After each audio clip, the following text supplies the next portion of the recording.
It's okay. She off your mind. Chai!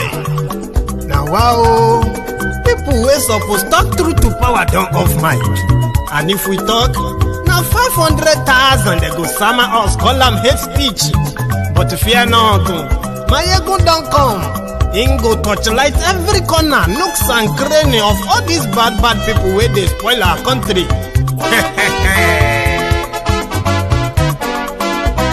So my people make we laugh, oh, yo, yo. Maiyegun don't come, oh, yo, yo. My people make we shout, oh, yo, yo. Maiyegun don't come, oh, yo, yo.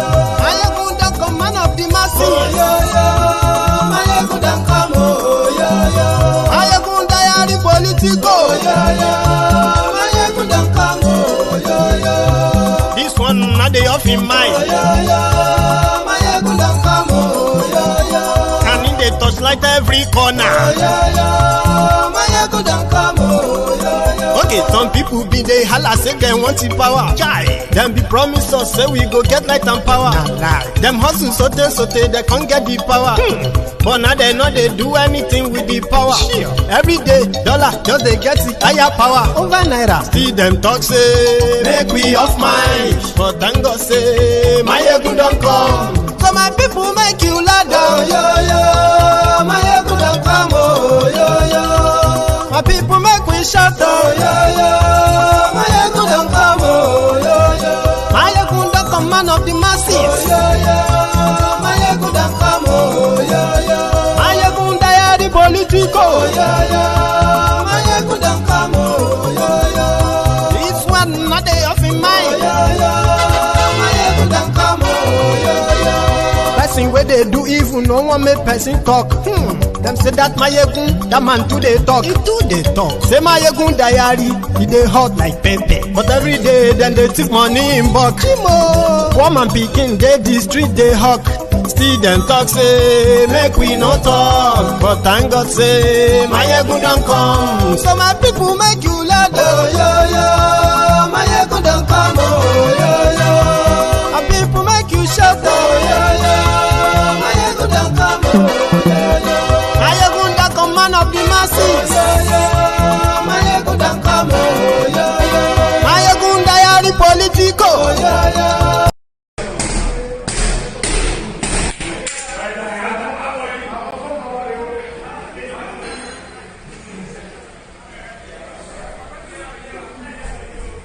Now, the Labour Party office is under attack.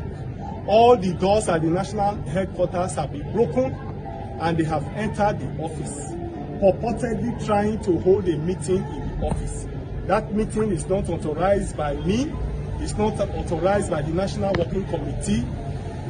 The Labour Party is under serious attack, personally and individually, because of the case we have against the APC in court. All of this blackmail, all of this attack is tailored towards destroying the mandate that has been freely given to us by Nigerians. Nigerians must rise to the occasion, defend their country, defend democracy, and defend the Labour Party. Thank you.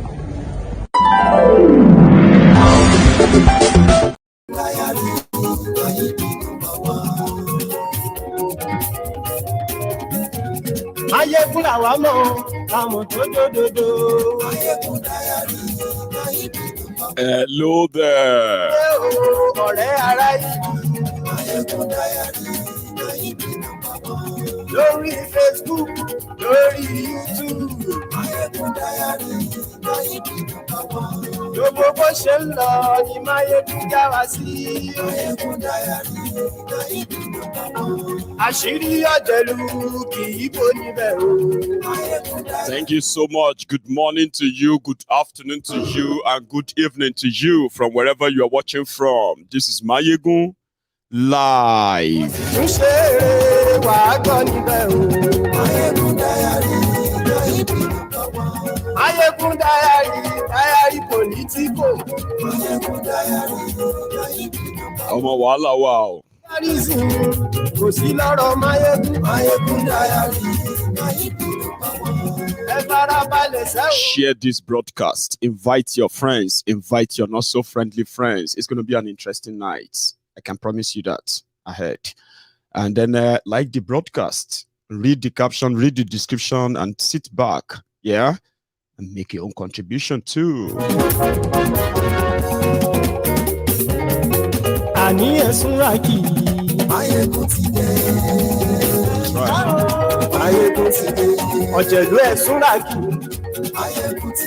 Balogun Onikeku. Lórí Facebook.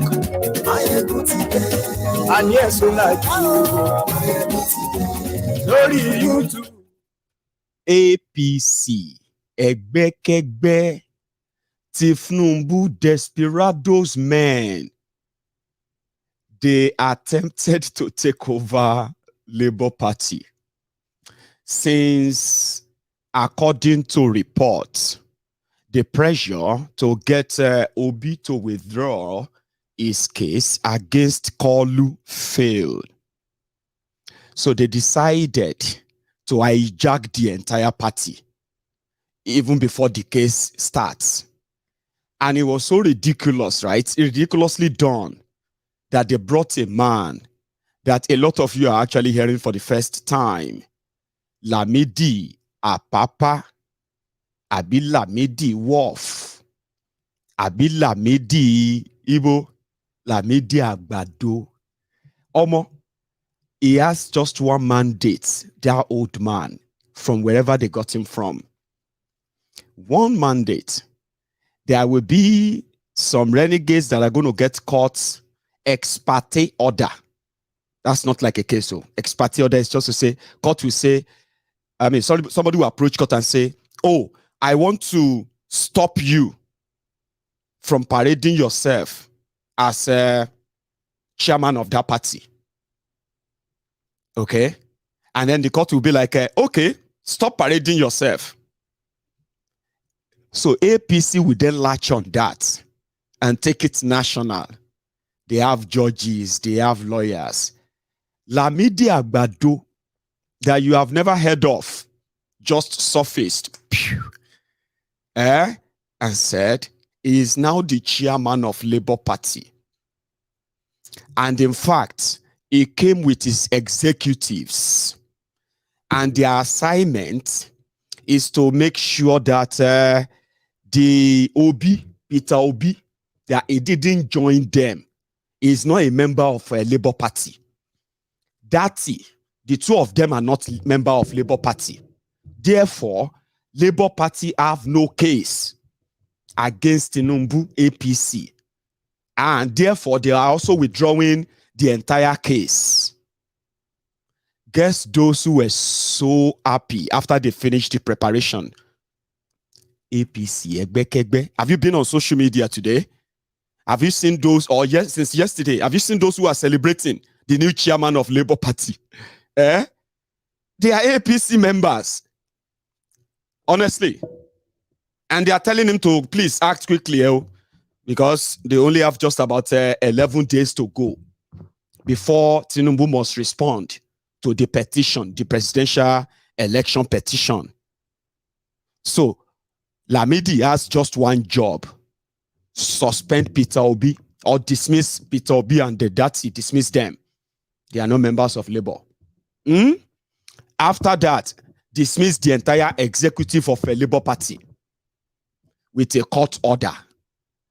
Lamidi that nobody knows from anywhere.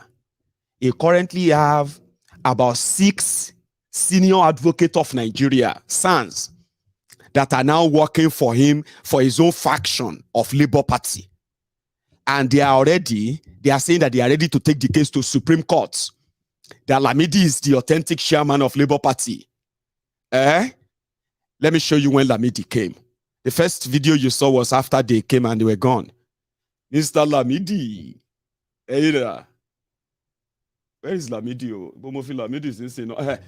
That's Mr. Lamidi. Hey, come up there. Hey, Amani.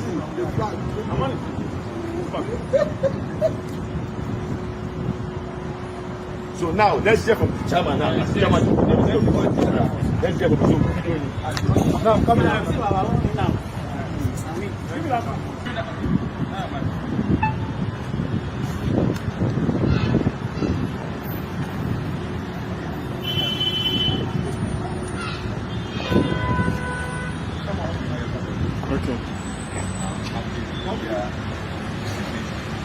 I'd like to tell you that there is change of command in the Labour Party.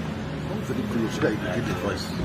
Based on the court judgment we received yesterday and the injunction that we received yesterday, we're facing the national chairman. That's Mr. Lamidi. Is holding an ex parte order from the ward, according to them, the ward executive, who are the ward exco of Labour Party, where the chairman of Labour Party came from, that Julius. So they suspended Julius. So they now said they got ex parte order that stopped Julius from being chairman.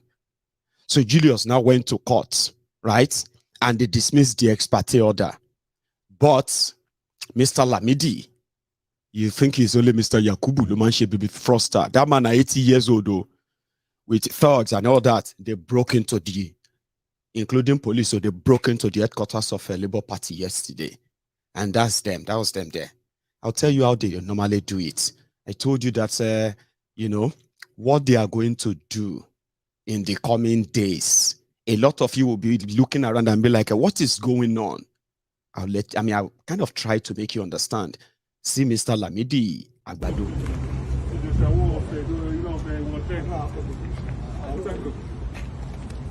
Also, Dr. Lamidi, the strongest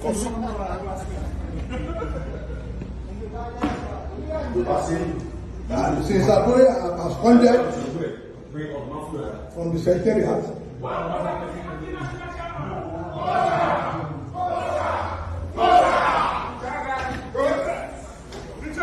Where?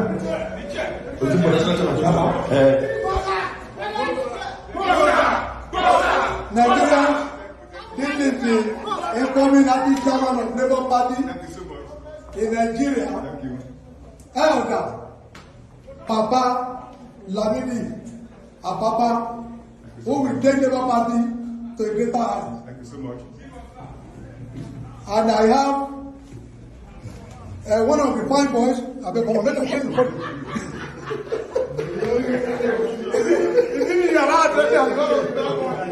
fine boy. This fine boy of Labour, Bishop Emeritus.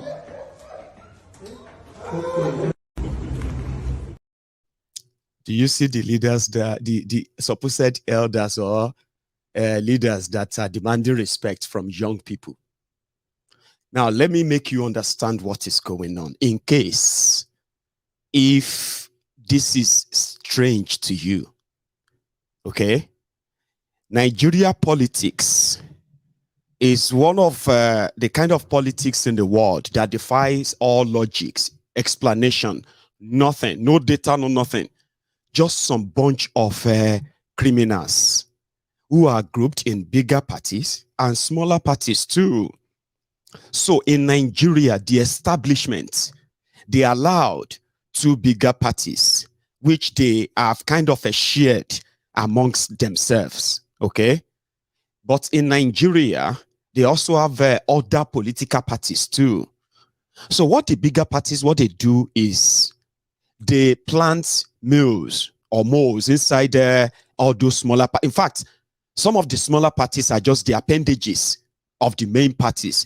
So in this instance, we are talking about PDP and APC. So usually PDP are those who are usually in that game, right?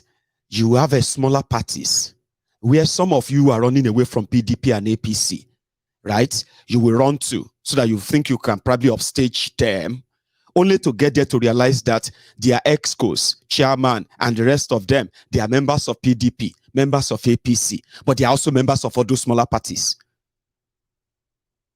So when you run away from the bigger ones and you get trapped by the smaller ones, there were instances, yeah? I mean, it was so bad that even if you have a very good intention to start a brand new political party, at least you have to rally for members, Abi. In the process of rallying for members, right, you would have to kind of supposedly attract members from the two bigger parties. They are politicians because they have experience, but at the end of the day, they ended up leading you back to them or scuttling everything you are putting together. It is so bad that I kind of ask myself, like, why do people get involved in the first place? If you really understand it very well, you would think, well, it's not worth it. Now, you know, Omoyele Sowore started his own political party afresh. This was supposed to be the younger people who have kind of renounced or sort of rejected oppression, right? Bad governance and all of that. As well as supposed older people who have kind of in their own history and life, right? They've sort of fought oppression, in quote. But do you know what happened? When the Wahala in AAC will start, all they needed was just somebody who have been seen with Omoyele Sowore, a part of their new political party, Ezenwa. God knows how much they gave him, or God knows what they promised him.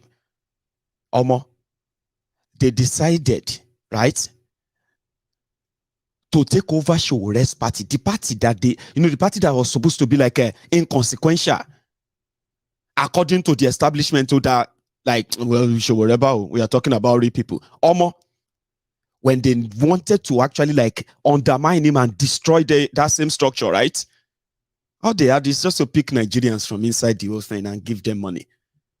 Come and see those who were calling Sowore leader.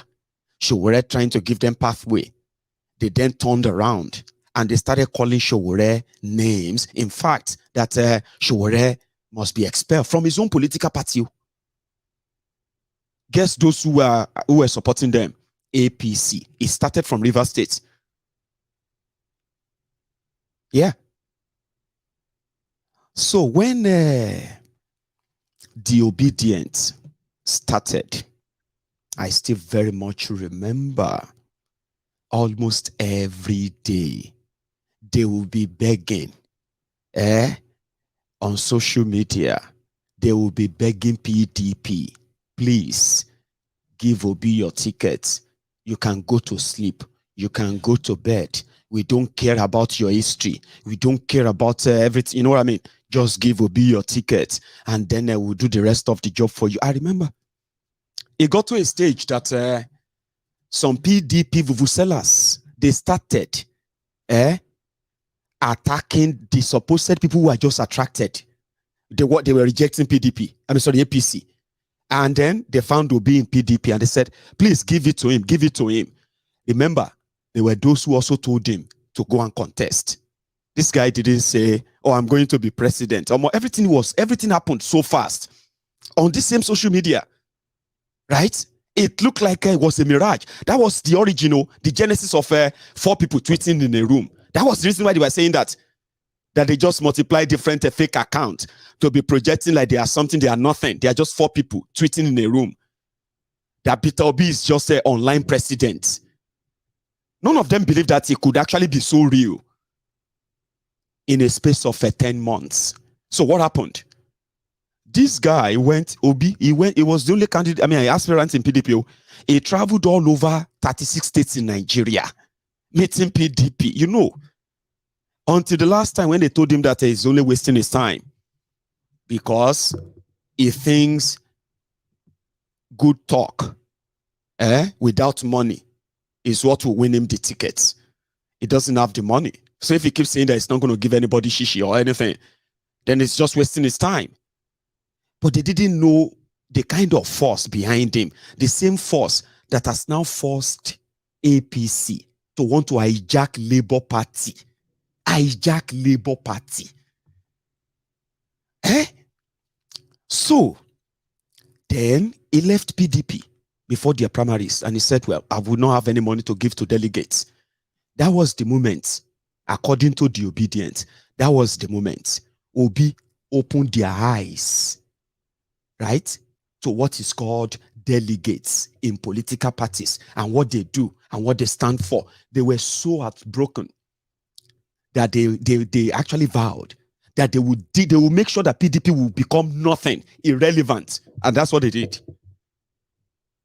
That because of money, some few people who collect money and just choose highest bidder to be just like that. They say, yeah, that's just like that. They started telling him that he should go to any party. And in their Nigeria law, there is something, is their law. They say there is something called waiver. Me, Maiyegun, that doesn't belong to any of their political stuff in Nigeria. Tomorrow, I can just say, 2 weeks, or let's say 2 weeks to the deadline of nomination, right? Even after nomination, they can just put my name up and say, I have been given a waiver. National body gave me waiver so that I can run and contest. And by their law, it is legal. All this happened though. And some people started asking, Peter Obi has made the biggest mistake of his life. In fact, he has destroyed his political career. He should have waited inside PDP so that Atiku can pick him. Atiku was bragging.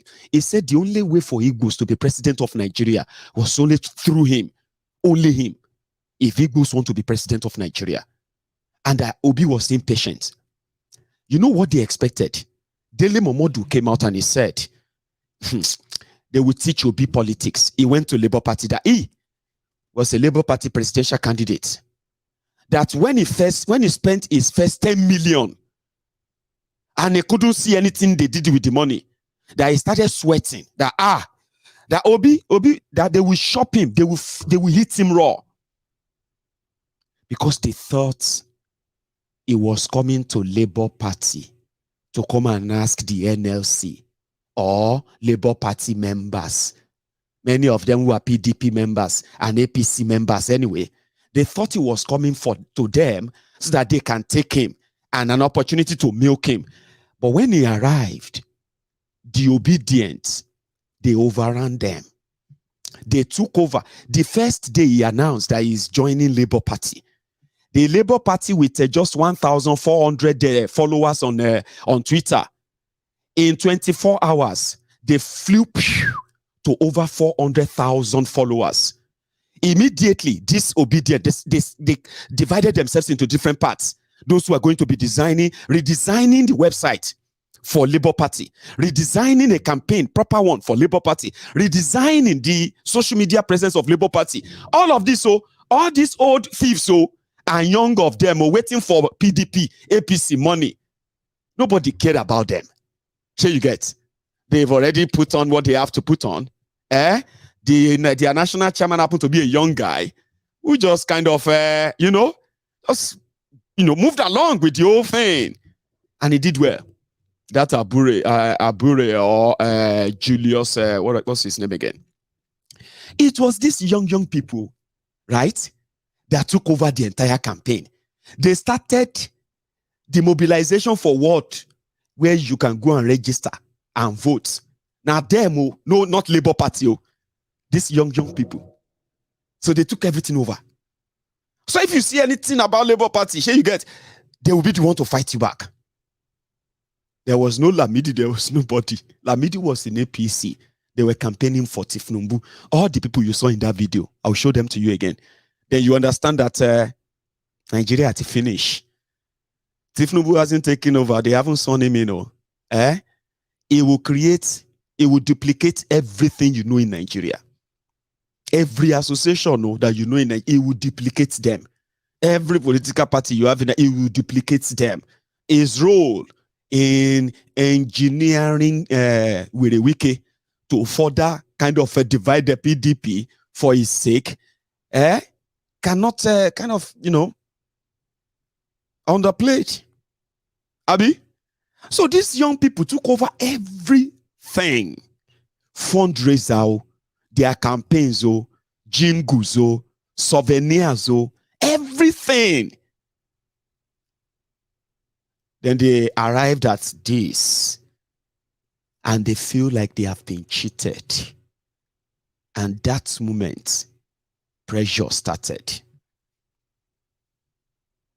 Are you with me? Pressure started. This is the truth. The pressure was the propaganda you have been seeing, the endless propaganda. But it seems the propaganda is not working. They need to take some bigger legal, criminal moves. So the question people are asking is, why is APC so determined to crush Peter Obi? Somebody they said came third, but PDP, who came second, are not receiving the same attack from APC. Could it be that it is true that if nobody didn't win, Atiku didn't come second, and except they destroyed this guy and everything that has to, you know what I mean? Then there is wahala. Is there really a wahala that they are not telling you all about Obi and the obedient? I think I will take that last one. Yes, there is wahala for them to be expending this kind of resources in taking over a, 5 people taking over a party, and the job is that they want the new chairman. Okay, you know this guy, Adamu Mugabe. This was last night, Now they are the ones, they are celebrating what is going on in labor. And they are like writing out what they want the new chairman to do. Look at that. This is somebody who is a member of Tifnumbu's Presidential Campaign Council, Adamu Mugabe. So do you now understand where this is coming from? Anyway, it's just a shame. Even Festus Otobo, Keyamo. Anyway, let me read this back, just like this. The NLC then responded, "We are alarmed by the decision of justice." This is their justice, so this is the judge that gave the ex parte order. Sure, you get ex parte, it's not like a court case. Now somebody walking into a place and say, "I want you to stop that person." APC way. Anyway, they say now Justice Hamza Muazu, High Court in Abuja, by ex parte to suspend from office the national chairman, the national secretary, national treasurer, and the publicity secretary of Labour Party, Julius Abure, Alhaji Farouk Ibrahim, Clement Ojukwu, and Okpara, respectively, on unfounded, unproven, and highly speculative, malicious allegations of corruption, perjury, and forgery by elements whose interest in the party could best be described as doubtful or dubious. The court order, according to Justice Hamza, is to subsist pending the hearing. That is pending the hearing and determination of the motion on notice for interlocutory, blah, blah, blah, blah, blah. Let me take you to the end of it because it's going to be a long night. So they say, finally, the continued relevance of our court cannot be divorced from the quality of their decisions or rulings. Accordingly, our courts are advised to refrain from taking decisions which portray them as having descended into the arena, or worse still, make them picketable. So on our part, the grounds for suspending the quartet, either in the courtroom or outside it, are not there even as mischievous forces orchestrate evil. The quartet therefore remain executive of the party. In light of the foregoing, we invite the Honorable Court to review its decision forthwith. On the next adjourned date, we are going to be in court in our numbers to listen to the judge. So this is Tefnumbu trying to just, why are we even begging him to withdraw his court case? Why do we have to beg him? Why don't we just take over the entire party?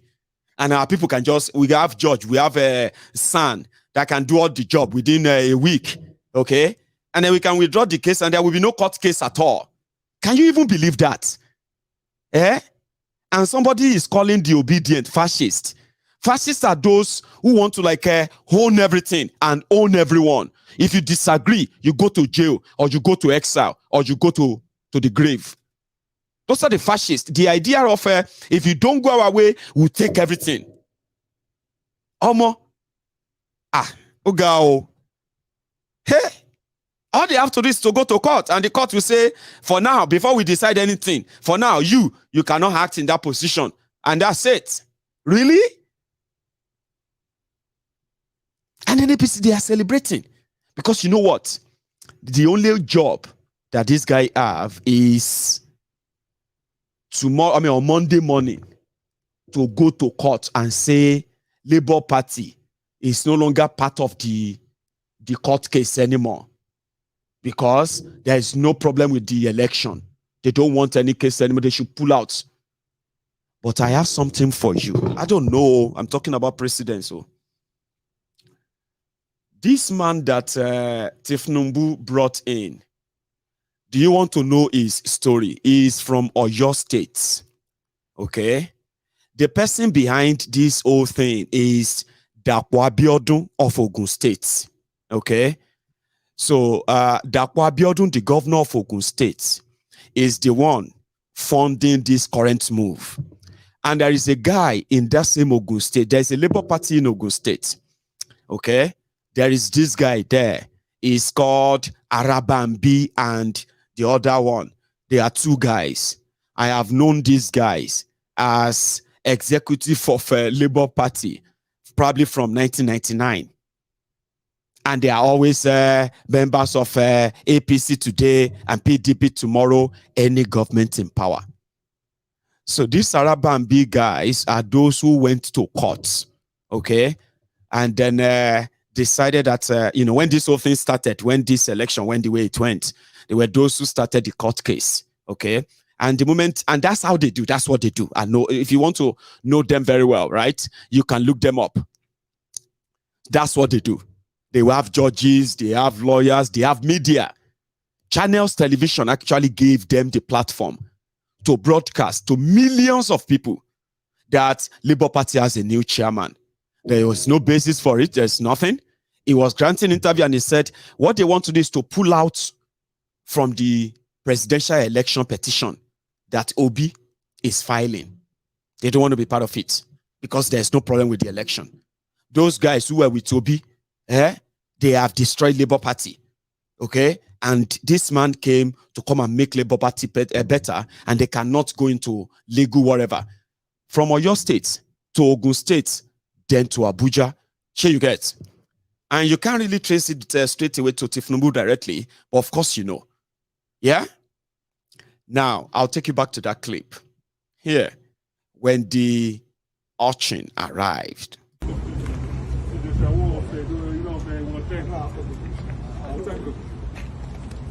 Also, the strongest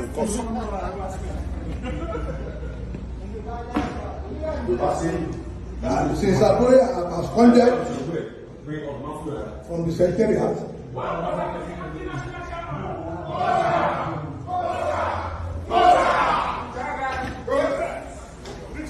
Where?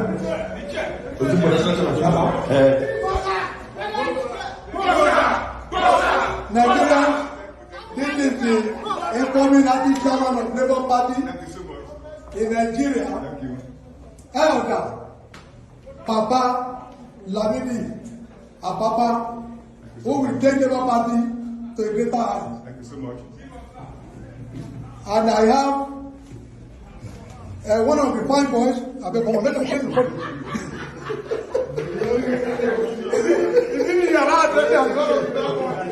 Fine boy. This fine boy of Labour, Bishop Emeritus. Do you see the clowns? Do you see the jobless men that are ready to do the archer job all the time? Do you see the old men that would always say, young people have no respect? How do you respect people like that? Because they are old? Or they are older? Okay. Anyway, when Peter Obi was in Abga, his story, the PDP, Chris and Andy Uba boys, they were those running the town then. Notorious, violent, and rich, powerful. One of them was aide. Andy, I think it was Andy that was an aide to Obasanjo. Federal connection and all of that. These guys were so powerful, right? That all they have to do whenever election comes in Anambra is just to write names. And then when the allocation of Anambra comes every month, they just sit back in the government house and they share the money. Workers, so infrastructure, zero. So they made Chris Ngige, Okija Shatabandu, they made him governor. Then he decided that he wasn't going to like give them what they agreed on. They took him to a shrine to swear that he would die if he doesn't give them the percentage of what they're asking from the federal allocation to the state every month. So when he failed to pay them that money, they kidnapped him, a whole state governor. Guess who contested with Ngige at the time? It was Peter Obi from Abga. They were laughing at him as some of you were laughing at him now. Or then, sorry, when you were laughing at him then. Now you are not laughing at him. Now you just want him gone. You actually don't want to experience what you experienced with him. In fact, you want them gone, but they are not going. You know what happened? Abga, that Peter Obi contested election on, right? The INEC declared Chris Ngige of PDP winner. The guy said he was going to go to court. They said it has never happened before. Nobody, no court can remove a sitting governor. He has money, he has connection, he has this. He belonged to a ruling party. When their case started, it lasted for about 3 years. So Ngige finally survived the Uba brothers. But there was another trap. A trader called Peter Obi that is still in court. He is going to court every now and then to reclaim his mandate stolen by the Uba brothers, Andy and then Chris, for this Okija Shatabandu. Then, when Chris Ngige was kind of feeling like he would be preparing for second term, bam. The court said, Ngige didn't win. In fact, he was never governor in the face of the law. That was how this Obi came and surprised everyone. You know what happened before then? When they were still in court, Abga, his own political party, they withdrew from the court case, and they adopted Chris Ngige, PDP governor. They went into partnership with PDP. So Obi was in court. His own political party is already in government, in bed with PDP. So how is he going to do it? Until the breaking news that changed everything. By the time he came, you remember PDP was in government. They rigged the whole thing. The entire House of Assembly, they were entirely PDP. No Abga, no nothing. In Anambra. After a few months or so, they started impeachment process against him. You know why? Because he won't let them. This is so ridiculous. So the House of Assembly, right? They've approved budgets with ridiculous money that they want to spend on things, right? So when he got to his table and he started questioning this, questioning that, and he started slicing them, and he said, if they are not going to let it, if they're planning to spend this money, if it is their money, they should go and do that. If it is the state money, this is too much. They started impeachment against him. In fact, they impeached him, right, for not letting people steal money. That's it. They impeached him because he won't let them steal money. He went back to court again. By then, his own supposed deputy, Veggie Etiaba that became, immediately they impeached Obi. Veggie Etiaba became governor, first woman governor. in Nigeria then. Not elected though, at least first governor. So he went back to court. Veji Etiaba, right? That ordinarily, you know, should be a peer to Obi. To satisfy those who impeached Obi, she started there trying to curry their favor by kind of giving them what Obi couldn't give them. So she was almost their candidate for another election again when the court also restated Obi. So his story around court and surprising the whole country, setting precedents and the rest of that, seems not to have been told these guys in the Labour Party. That's the old way of doing things. So buy people in the party and at the end of the day collapse the entire thing. So if you say you want to fight the establishment, they would have defeated you even before the whole fight starts. But one thing they are not paying attention to is that Labour Party just seems to be a vehicle for them. The obedient who seems to have started loving the party, some of them have started mobilizing members. So yeah, go and register. Go and register to join Labour Party and be members. Now Lamidi is here. To what?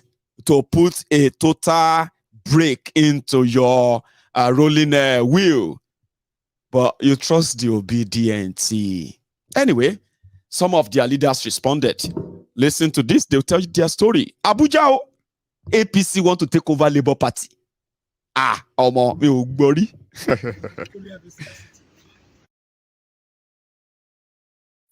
Just about some hours ago, we were amazed at the report that we had that some hoodlums and thugs invaded the party secretariat, national secretariat of our party at Politico, and destroyed so many property, carted away documents, chased our staff away, committed all sorts of activities that is not in tandem with the rule of law. Actually, we were told that they went to court and took a particular order, but they did not wait for the court to determine whatever motion of notice is, and they took law to their own hand to come and destroy our secretariat. That is why we, as a very, very important organ of NEC, the Council of Chairmen in the whole country, which continue NEC alongside the National Working Committee of our party, have decided to come here to do an on-the-spot assessment. And on getting here, we discovered that this set of people, some of them are suspended members of the party, who are no more members of our party. Some of them are people that have sold the party out to other political parties, which the party is still investigating. But to our utmost surprise, we discovered that they have violated our rights as a political party. And they have gone all around to intimidate all the security agents and so many. And we are saying that we cannot be intimidated. We cannot be harassed. Yes. We cannot be cowed to believe. So Labour Party has got to stay in Nigeria. Yes. And we want to address all political parties to allow us, leave us alone. Yes. I want to tell security agencies to not become political party members. Because police are not political party members. So they should do what is right according to the rule of law. You cannot be a judge in your own case. They are judged in their own case. They want to carry law into their own hand. And that's why we are here with our entire members from all over the federation to receive this obnoxious and this evil move to derail us from pursuing the court Nigeria has given to us. Yes. Nigeria really gave us their mandate on the 25th of February this year. Yes. And on that mandate we stand. Yes. That's why we believe in the rule of law. And that's why we have gone to court to say we are challenging this in the court. They should leave us alone. Instead of creating diversion and division in our party, we will not agree. That's why we want the whole world to know that today we have come back to our party, and our party is our own, and we have begun the legal process, the criminal proceeding against all the perpetrators of this very evil and barbaric act. Yeah. When you say leave us alone, who are you referring to? We are talking about that political party because we know some of these people have been sponsored. They are sponsored by people, by parties. And that's why yes. So, and Julius Abure remain our chairman.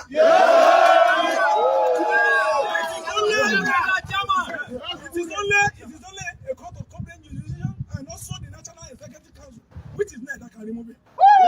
And that cannot be done behind closed doors. Yes. We don't do a national convention. Yes. And we are saying Labour Party was in shambles before. But if you all know this on Labour Party, you can see that Julius Abure has done the best for Labour Party. Yes, Labour Party in the last election were able to win about 11 or 12 states. Yes. You can see that within how many months? 6 months. Nigeria won Labour Party. So we are not fighting any party, but what we are saying is that we have come to stay. And they should allow us to run our party the way we want to run it. Yes. And we want to advise all these elements, all these uncolored personalities that are in our midst, that want to negate the will of Nigeria. The case is in court. And we will not allow anybody to distract us. We are focused we are determined, we are resolute to get our mandate back. Yes. Labour Party! Forever! Solidarity! Forever! Solidarity forever! Solidarity forever!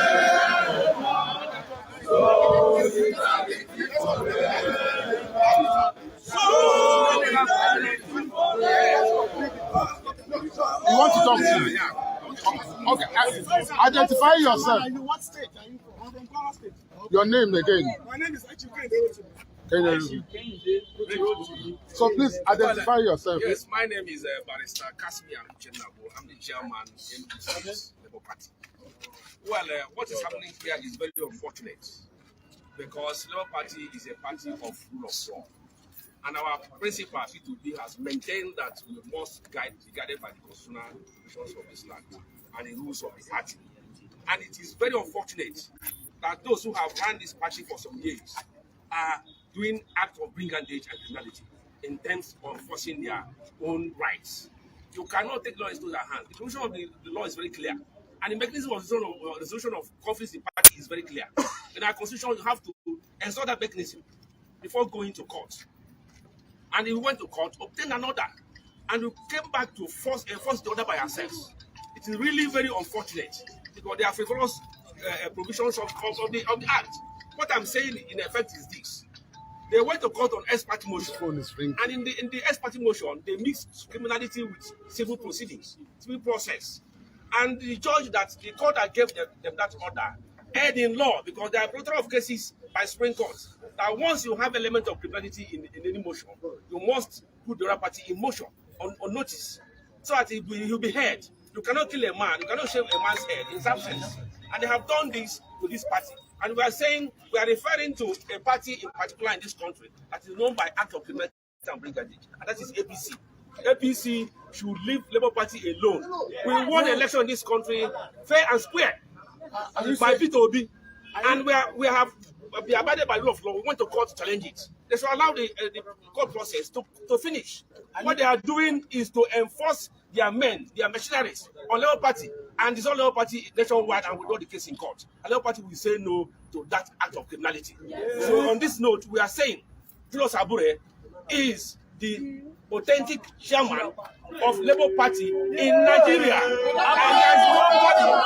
there's nobody. Here you get. Like you said, you told them to go to court. Why don't you let the court decide? If they lose, in court, then so be it, Abi. So why can't you let them? I mean, why do you want to take over their party? Yes, now it's a strategy. You see, when you see these criminals and their supporters when they speak, right? According to them, what they are doing there is a political strategy. In a democracy in Nigeria, is a political strategy by wiretapping the opposition, by taking over their political party through court, and then dissolving their entire political party, and at the same time denying them access to necessary electoral materials in an election that they validly participated in, and they are in court to prove that, you know what I mean? So all of these are not kind of sign of any democratic country, except the demonstrating of craziness, which is called the demonstration of craze. That's exactly what you've got in Nigeria. But they call it strategy. Strategy, criminality strategy. Something you will do and go to jail, and you will never come out of jail forever in a working society. But according to Nigeria and Nigeria criminals, it is a strategy to fight your enemy. No wonder it is the APC, Egbekegbe, that are celebrating that, unfortunately. The den of criminals. You know that? Okay. The next stage is going to be the secret and open arrest of anyone and everyone associated with anyone and everyone associated with Obi, associated with Labour Party, associated with obedient. That is the next stage. It is called the scare tactic. They're going to deploy it. They've already started. Some of you are going to be stopped at airports. Your bank accounts are going to be frozen. Okay? And some of you are already being wiretapped anyway. and you're already being followed. All of these operations are going to happen simultaneously. When the likes of Professor Wole Soyinka said, the obedient are fascists, do you know what I'm going to do? I'm going to go on my screen with you because I've kind of wanted to do that, okay? What is the definition of fascism, okay? So let's use Google. Professor Wole Soyinka called the young people that have come under different attacks the political candidate or presidential candidate that has come under state-sponsored spyware and then wiretapping, including state-sponsored propaganda, misinformation, and demarketing. He didn't see APC as, what do you call it, as fascist, okay? Because he is a friend of Kolu, in case some of you have forgotten, okay? And he's also a friend of APC, even though he's an individualist. Professor Wole Soyinka is an individualist, somebody who kind of, he doesn't have a religion, okay? He created his own religion. So when they say somebody is individual, it's somebody that just believes in his own thing, his own idea, his own vision, and every other thing like that. Is a lone man, lone ranger. I mean, an individualist. You know what they say, individualist. Somebody, I'll come to that. But it's also, that's also a pretense. It's sort of a facade, a lie, because he is a friend of the system. His own son was the Earth Commissioner under APC, Egbekegbe in Ogun State. And this is just a compensation for him from Amosun. We all know that. His son, Dr. Olaokun, right? Ask him, what was his son's contribution to the health development in Ogun State? The people, well, the Ogun State people actually know his son very well. Anyway, it is just a facade. Calling the victims of a state-sponsored terrorism, political terrorism, calling them fascists is intentional. And this could be why, or one of the whys. Incidentally, you may not remember this. Apparently, the symbol that we used during that time, which was supposed to be symbolic of growth, because it was a shrub. Apparently, that shrub looked very much like marijuana. We didn't know it at the time. Somebody pointed it out later on.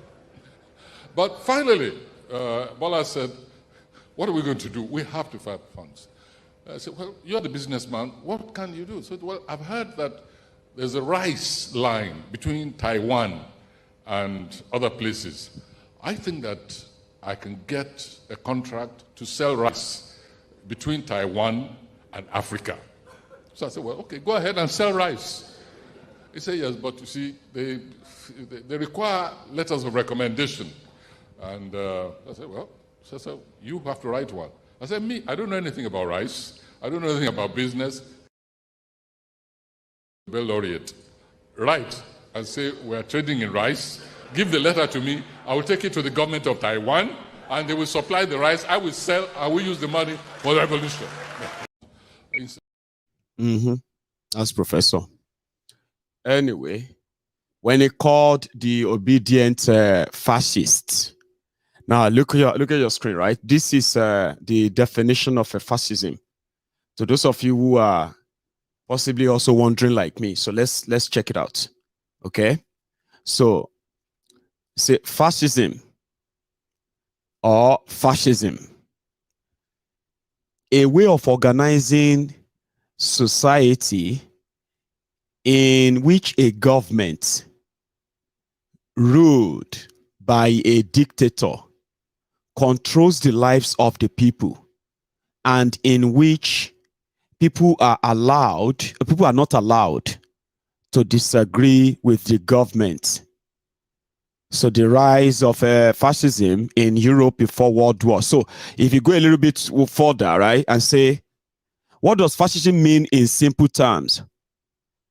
Say it. Fascism is generally defined as a political movement that embraces far-right nationalism and the forceful suppression of any opposition, all overseen by an authoritarian government. Fascists strongly oppose Marxism, liberalism, and democracy, and believe the state takes precedence over individual interests. John Tory alone. Who among all the political actors you have been following since they started their charade in Nigeria? Who among all these actors have all these traces that I just mentioned now? Those who are like, once their leaders say, that's exactly, anybody that opposes it is an enemy, they must fight and tear them. Who are those with that character? So that Wole Soyinka intentionally called them fascist is because he knows that international media, when they want to quote him, right, it is a strong word, okay? A very strong word profiling people. And it wasn't done by error because the professor, he has doubled down. Oh. Professor responded after that and he said, if you want to fight me, come and fight me. Eh, Baba, Kilode. Kilode, Baba. Suddenly you are alive now.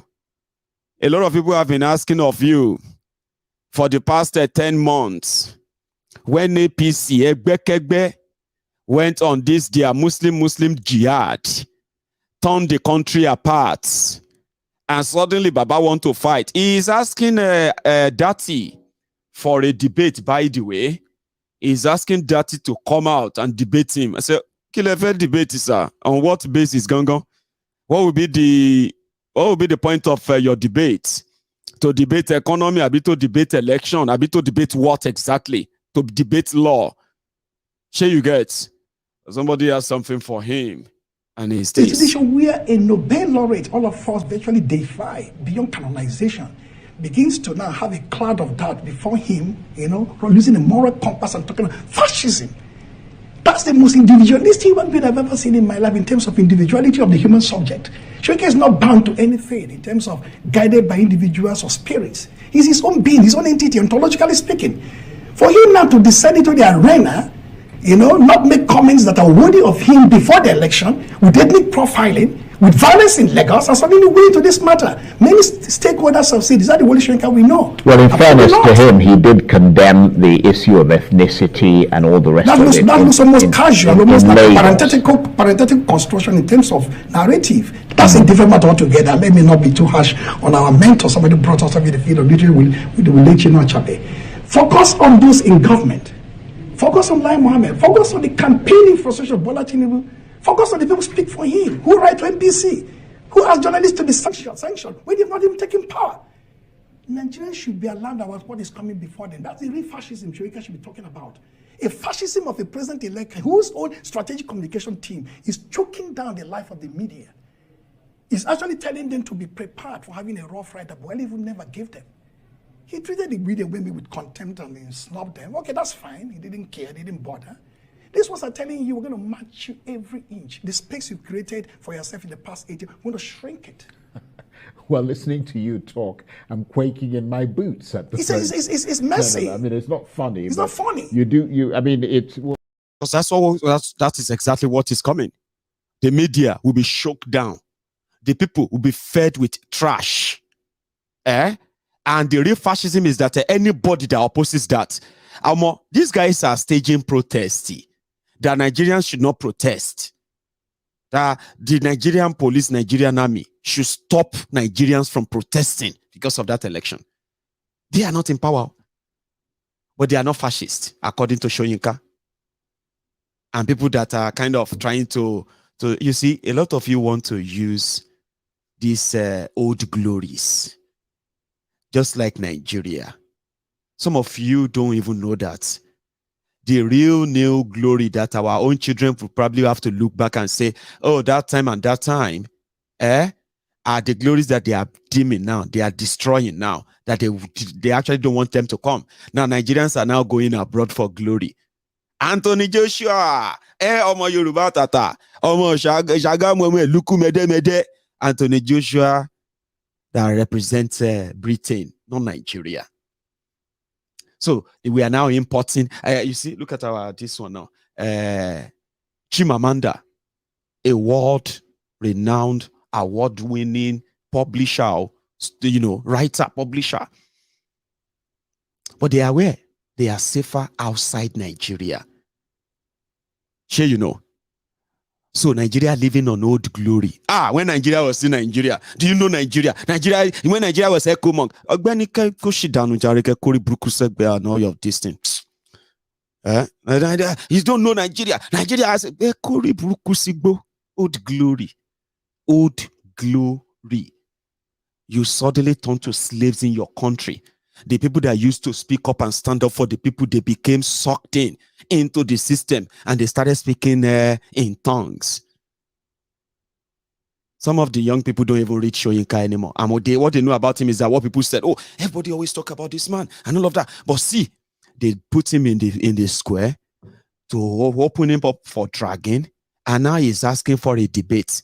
Noble Loreti, somebody who's mates, they are meeting at the United Nations, contributing to world peace. Man, they ask for debates.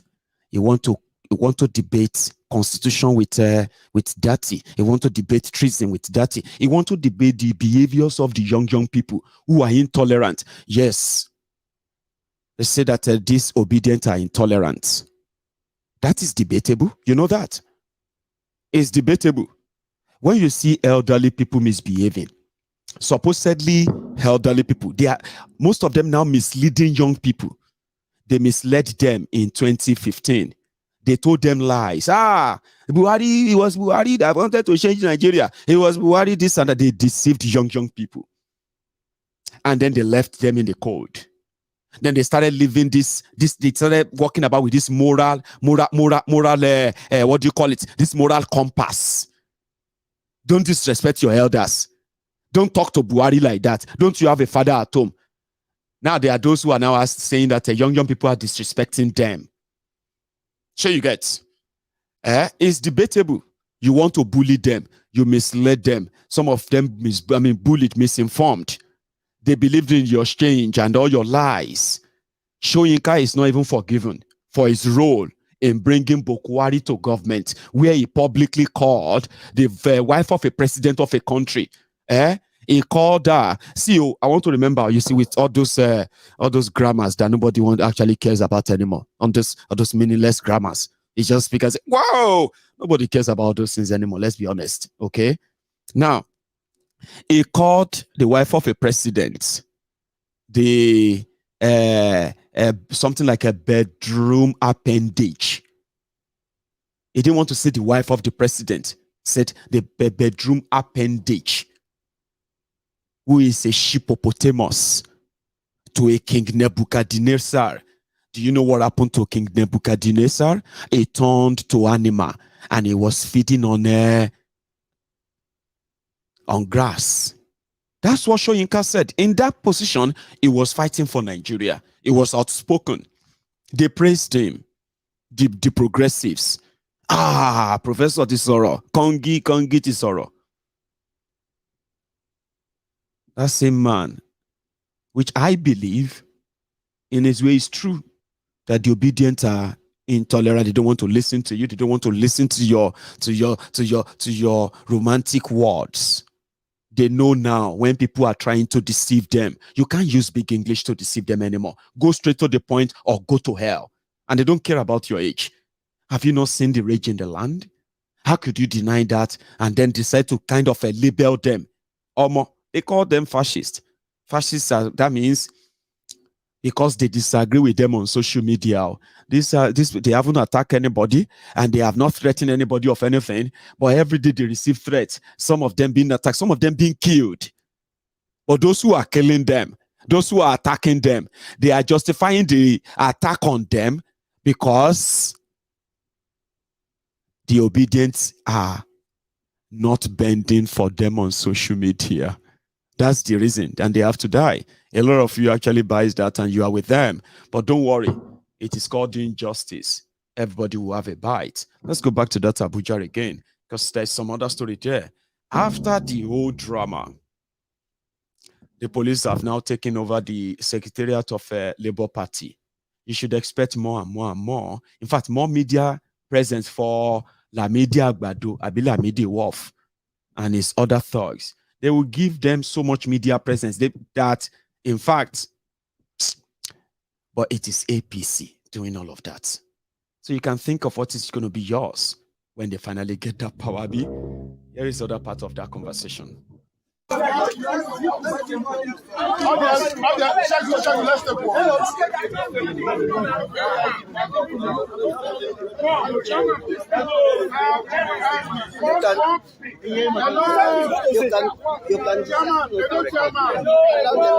Chairman, please don't talk for us. You can go to the studio.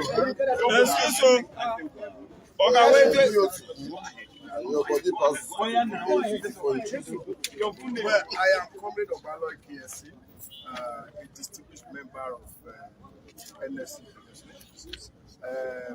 I am here to say that the NWC is a subordinate organ to the leg of Labour Party. Therefore, when a fraction of it is coming here to take laws into his hand, it becomes a total nullity. And this is even further compounded when those who are taking this action are members of the party who have since been suspended for the activity of the party. And as at the time they took this action, the suspension had not been lifted. And therefore, we are saying here that the 36 chairmen of Labour Party around the state have come to possess its own property. Because this miscreant led by Papa to this place are no people who has authority to control this matter. But this detachment here has the authority in law to be in charge of the party. And we affirm that Comrade Barrister Julius Abure is the party chairman and he remains so. NSC as of today has confirmed that in their communications. And so we have come here to tell the people of the world that the action of this fraction is a total nullity and should be disregarded because the action does not follow the content of the rules and constitution of Labour Party. So could you tell us how many chairmen are here now? We are 28 chairmen here now. No, 30 minutes. Edo is here, Anambra is here, Ekiti is here, Sokoto is here, Kaduna is here, Kano is here, Kogi is here, Ebonyi Delta is here, Kwara is here, Benue is here, Odo is here, Osun is here. So of course we are 28 all here. We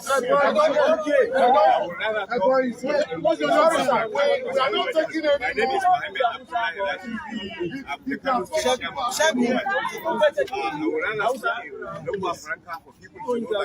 We have a diversity of those that we want to listen and listen to it in our own website. It's okay, sure. It's outside. I thought you want to speak in English.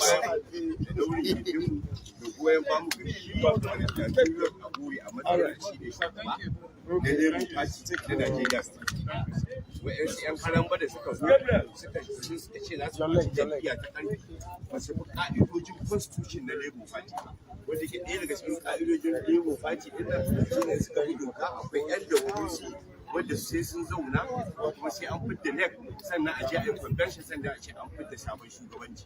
Kuma ko da za a fitar da caretaker committee da sai ƴan WC sun zauna sun ba da goyon baya yarjejeniyar ga wanda za a saka a dalilin wasu dalilai da shi ma constitution ya riga ya tabbatar da haka. Saboda haka wannan abubuwa ne ake mana shi na makarkashiya ko na cin gindinmu ko kuma na san a nufin kusa Labour Party a ƙasa baki ne saboda irin nasar da aka ga Allah ya ba Peter Obi da shi da Julius Abure a matsayin shugabannin su mun ga jam'iyyar Labour Party.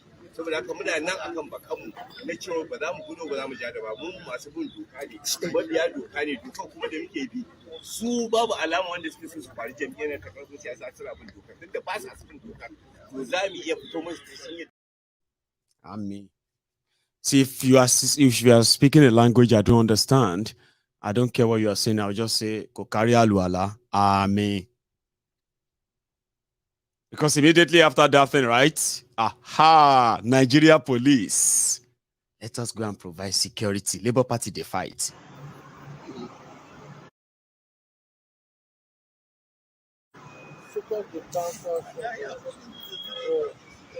Yes.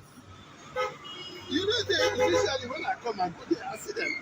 I said, the JSS be this. The way they sit down, it is like, I say, no, be JSS. The bouncers at the headquarters have been discharged. There were like 18, I think 20 of them.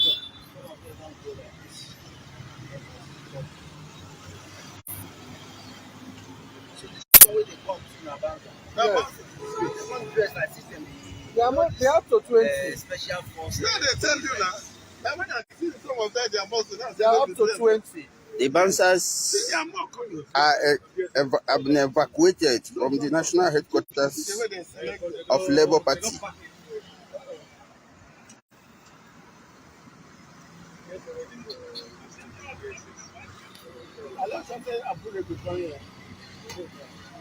What do you want? Abure must have heard the information and you know what to.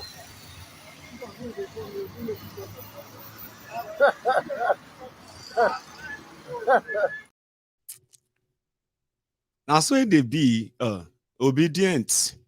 You better focus on that case as you are focusing on it. What they are going to do in the coming days. In fact, somebody said that if there's any time for Labour Party to go and see the past question, you know, those past questionnaire on how APC tried to hijack a political party and they fought back and they got their party back. But by the time they got their party back, it's like starting all over again. They have destroyed enough that they have damaged enough. Sure you get. But eventually they got their party back. This barrister, Inebe, I can't remember how to pronounce his name again. Very lovely guy. You know, he said, if Labour Party want to survive APC with what they are about to do, they don't know how much damages they have done already. Or nobody have a clue yet. Okay? With the level of money that they are already pumping, with the level of poverty in Nigeria, a lot of people, they will do that job. All they have to do is to see their excos and sign some form and sign some papers. And that's all they need to fight and take over Labour Party. Sure you get now. So, my own advice anyway. What do you call it? Let's take a quick short break. During the elections, Nigeria is now even more divided and more corroded than we thought. This places a deep onus on any administration following the current one to urgently facilitate the process of national moral rearmament and national reconciliation that the potential to enhance healing for aggrieved and bereaved persons across Nigeria and to assuage the youth. This must be done in sync with the imperative of national value reorientation that Nigeria requires to build a collective sense of enduring and noble values and national belonging. During the election. Anyway, that's Obasanjo talking about how Nigeria is so divided and it's never been so divided. A lot of them are saying, oh, Nigeria is so divided, Nigeria is divided, and all of that. But again, they are just all talk, no action. So if Labour Party needs any past question on, you know, how to fight APC from taking over your party, yeah, you should speak to Showore. You know, it's just I don't think Showore would likely want to share that with the level of toxicity that we are all seeing these days. Even Showore joined those who are like trying to drag, who are dragging Obi, and every obedient is part of those dragging them anywhere. And you know, when he leaves, others will follow. So I don't know what to ask. Because waiting APC go do with this Labour Party move their on, it will even shock the devil beyond their description. You can take that from me. APC have been reacting from morning to that letter, open letter that Chimamanda Adichie sent to Joe Biden. So they're now talking about how dare she? How could she be writing the president of a foreign country, right? To hold back its validation of another president-elect of another country. How could she be so like unpatriotic? It be like say after they did their WhatsApp meeting, that was when they decided to come public. Bayo Nonuga, for Food Kayode, the other one for Tobokeyamo, Dele Alakori, and the rest of them. They have been fuming and fuming. And they said Joe Biden should not listen to him. But remember that they said, well, who cares if Joe Biden congratulates Tinubu or not? We don't give a damn about whether he congratulates him or not. Tinubu is the president-elect, and that's it. Whether they want it or not, it's going to be sworn in. Here you get. So, forgetting that they were actually those who once said it's been taking too long for Joe Biden, he should have called and congratulated Tifnumbu. For Food Kayode even said, Joe, pick up that phone now and call and congratulate Tinubu as the president-elect of the most populous black nation on earth, the biggest economy in Africa, the biggest blah, blah, blah, blah, blah, yeah. Now, isn't that the validation they are talking about? They said for Tifnumbu, for Obi to call Tifnumbu drug dealer and bringing up a case or to disqualify him and jail him for drug dealing, that is to embarrass Nigeria to start with. So, Layamo traveled to America last week. His job was to go to America and solicit for lobbyists. You know, lobbyists who are going to help them promote anti-Obi and so many other negative things that they have spent money on propaganda for, promote them in America, get some level of pressure and sanction in a way that by the time they start killing the obedient, harassing them and arresting them, it will be justified. America will just look the other way and all that. Validation from America. They said that it was Geoffrey Onyema, the foreign affairs minister of Nigeria, that was given that assignment. Hey, you have been with Bukwari to so many countries. You have been the foreign affairs minister. You've met with so many ambassadors. This is your job now, to help us counter disobedience and their international campaigns before they finally rubbish the entire country. Because with Tinubu, we are not going back and we need this. So all the space that they believe that they have actually covered in the last 10 months, we need to shrink those spaces. We need to feed our ready partners in America, in UK and everywhere to help them, to help us feed those lies and propagandas into their system, make them official as a cover for us, because these guys are not going to go away. Onyema was said to have kind of rejected the offer. It's not confirmed though. Okay. APC announced the suspension of Geoffrey Onyema. He didn't do anything. There was no fight. There was, you know, that man now, that gentleman that is always like, doesn't talk. He doesn't, you know what I mean? Geoffrey. But they suspended him. Why? Why are you suspending Geoffrey?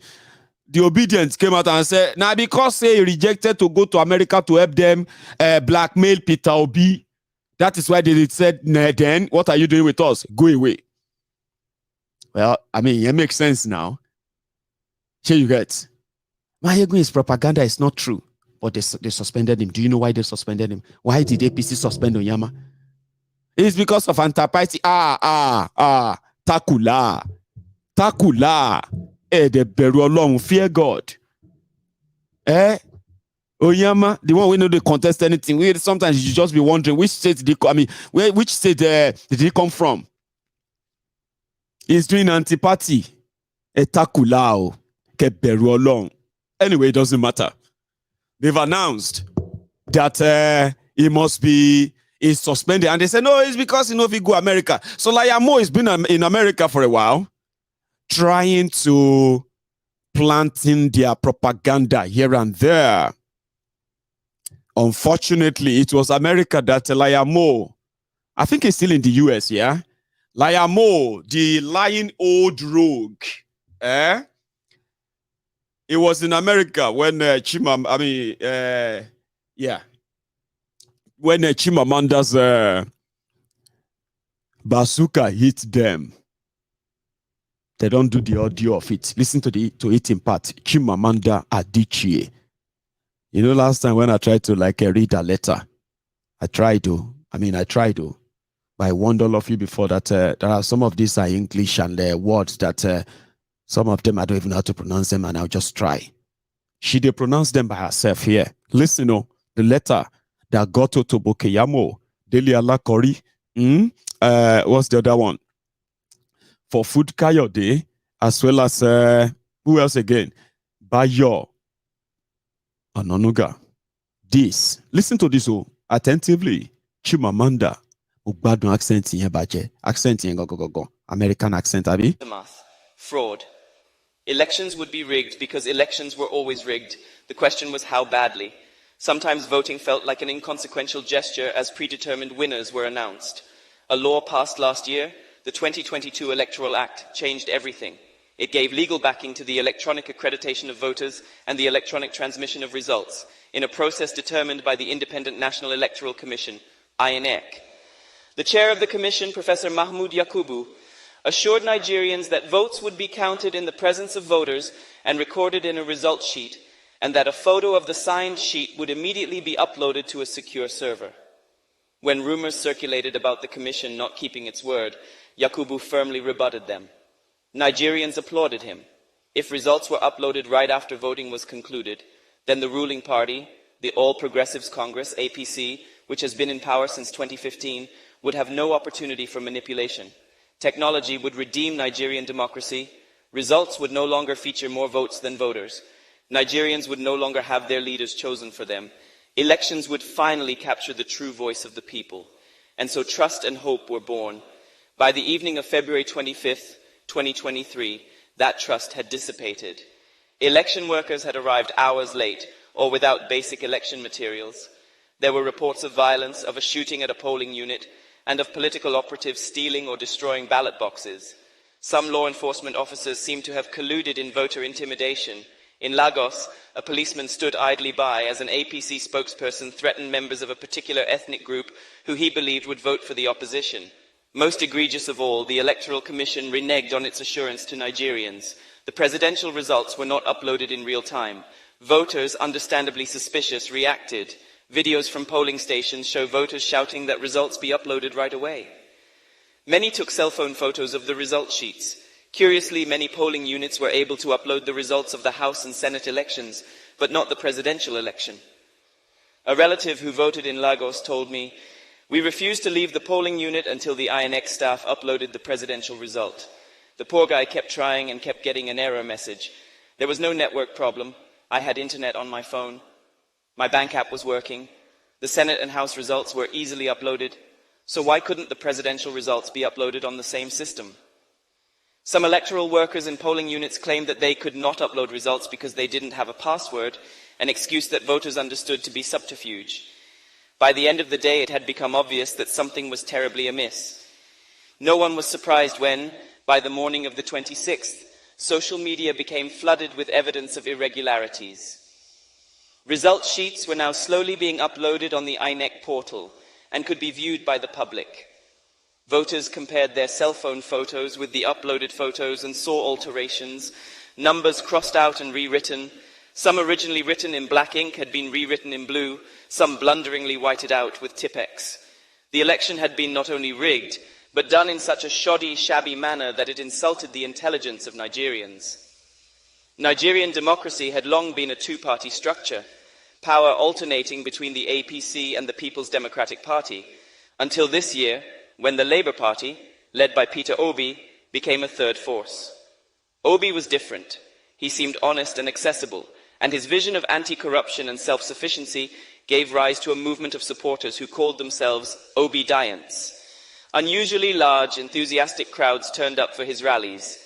The APC considered him an upstart who could not win because his small party lacked traditional structures. It is ironic that many images of altered result sheets showed votes overwhelmingly being transferred from the Labour Party to the APC. As vote counting began at INEC, representatives of different political parties, except for the APC, protested. The results being counted, they said, did not reflect what they had documented at the polling units. There were too many discrepancies. There is no point progressing in error, Mr. Chairman. We are racing to nowhere, one party spokesperson said to Yakubu. Let us get it right before we proceed with the collation. But the INEC chair, opaque-faced and lordly, refused. The counting continued swiftly until, at 4:10 a.m. on March 1st, the ruling party's candidate, Bola Tinubu, was announced as president-elect. A subterranean silence reigned across the country. Few people celebrated. Many Nigerians were in shock. Why, my young cousin asked me, did INEC not do what it said it would do? It seemed truly perplexing that, in the context of a closely contested election in a low-trust society, the Electoral Commission would ignore so many glaring red flags in its rush to announce a winner. It had the power to pause vote counting, to investigate irregularities, as it would do in the governorship elections 2 weeks later. Rage is brewing, especially among young people. The discontent, the despair, the tension in the air have not been this palpable in years. How surprising then to see the US State Department congratulate Tinubu on March 1st. We understand that many Nigerians and some of the parties have expressed frustration about the manner in which the process was conducted and the shortcomings of technical elements that were used for the first time in a presidential election cycle, the spokesperson said. And yet the process was described as a competitive election that represents a new period for Nigerian politics and democracy. American intelligence surely cannot be so inept. A little homework, and they would know what is manifestly obvious to me and so many others. The process was imperiled not by technical shortcomings, but by deliberate manipulation. An editorial in the Washington Post echoed the State Department in intent, if not in affect. In an oddly infantilizing tone, as though intended to mollify the simple-minded, we are told that officials have asserted that technical glitches, not sabotage, were the issue, that much good came from the Nigerian elections, which are worth celebrating because, among other things, no one has blocked highways, as happened in Brazil after Jair Bolsonaro lost his re-election bid. We are also told that it is encouraging, first, that the losing candidates are pursuing their claims through the courts, though any casual observer of Nigerian politics would know that courts are the usual recourse after any election. The editorial has the imaginative poverty so characteristic of international coverage of African issues, no reading of the country's mood, no nuance or texture, but its intellectual laziness, unusual in such a rigorous newspaper, is astonishing.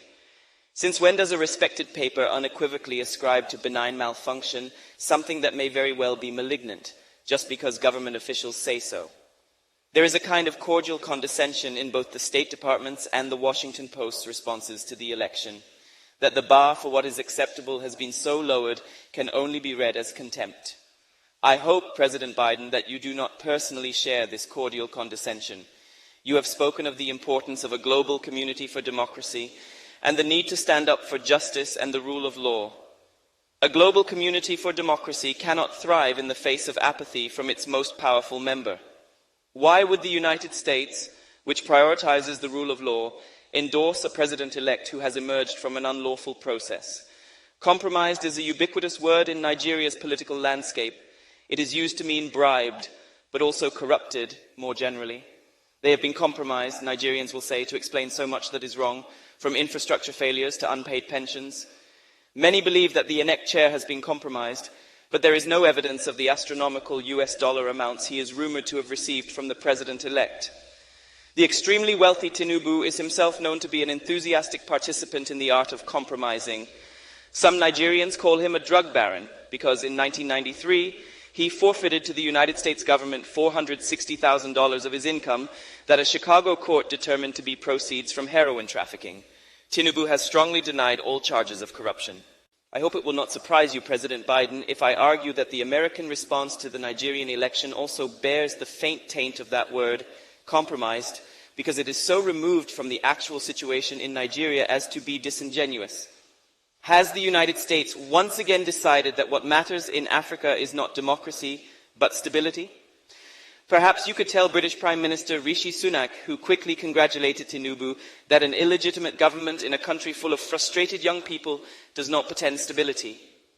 Or is it about that ever-effulgent nemesis, China, as so much of US foreign policy now invariably seems to be? The battle for influence in Africa will not be won by supporting the same undemocratic processes for which China is criticized. This Nigerian election was supposed to be different, and the US response must not be business as usual. The Nigerian youth, long politically quiescent, have awoken. About 70% of Nigerians are under 30, and many voted for the first time in this election. Nigerian politicians exhibit a stupefying ability to tell barefaced lies, so to participate in political life has long required a suspension of conscience. But young people have had enough. They want transparency and truth. They want basic necessities, minimal corruption, competent political leaders, and an environment that can foster their generation's potential. This election is also about the continent. Nigeria is a symbolic crucible of Africa's future, and a transparent election will rouse millions of other young Africans who are watching and who long too for the substance and not the hollow form of democracy.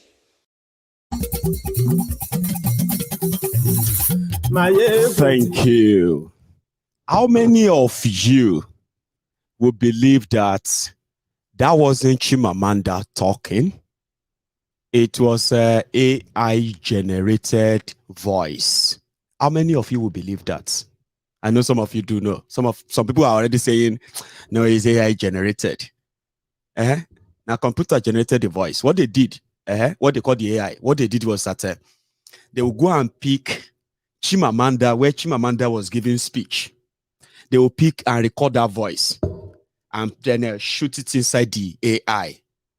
Now, you see this letter that she already wrote, that's in public. You also feed it into the AI. So the AI will be reading the letter with the voice that you shoot into it.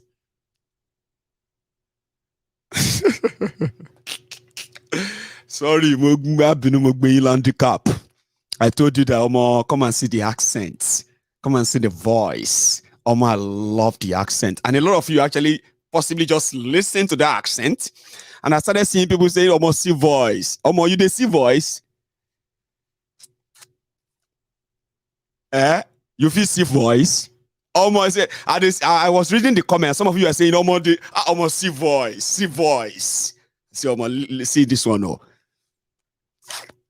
So it's actually a computer generated voice. So some of you are thinking when people said that Peter Obi's phone call with Oyedepo was fake. You just couldn't I know the voice of Oyedepo. I know the voice of Obi. I've checked it. I went just say the one you know. Just say that one you know. If you see another one, sometimes just relax. Relax. Okay? Because in the process, you get to know what they are talking about. And it may just be you do know something. I don't know everything, and I don't claim to myself. But a lot of you were listening to that voice with rapt attention. Only few people realized that some pronunciations, if it was a human, if it was Chimamanda herself, she won't call Hinek. Sure you get? And some few other things I observed too. And you will know that, no, this is not a machine. I'm just saying. So there are many people who can do the same, okay? But can we at least do something before we proceed? If you are watching on YouTube, we are over 3,000 of us on YouTube as we speak, okay?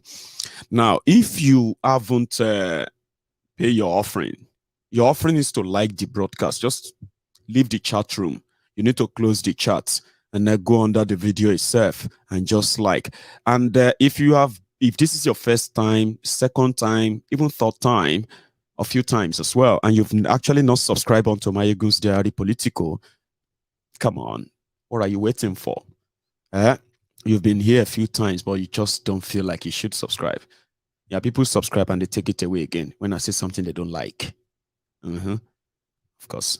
Well, subscribe first before you have something to take back, so that you can tell me, Maiyegun, I thought you are somebody I follow you because I thought you are somebody I can trust with this and that. Then I will say something you don't like.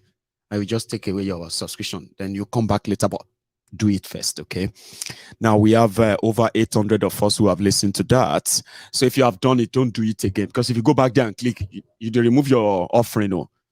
Come like say, you know those people that will act as ushers in churches, and then they will just be like, first they will pretend to be putting their own money in after they have collected money from everybody.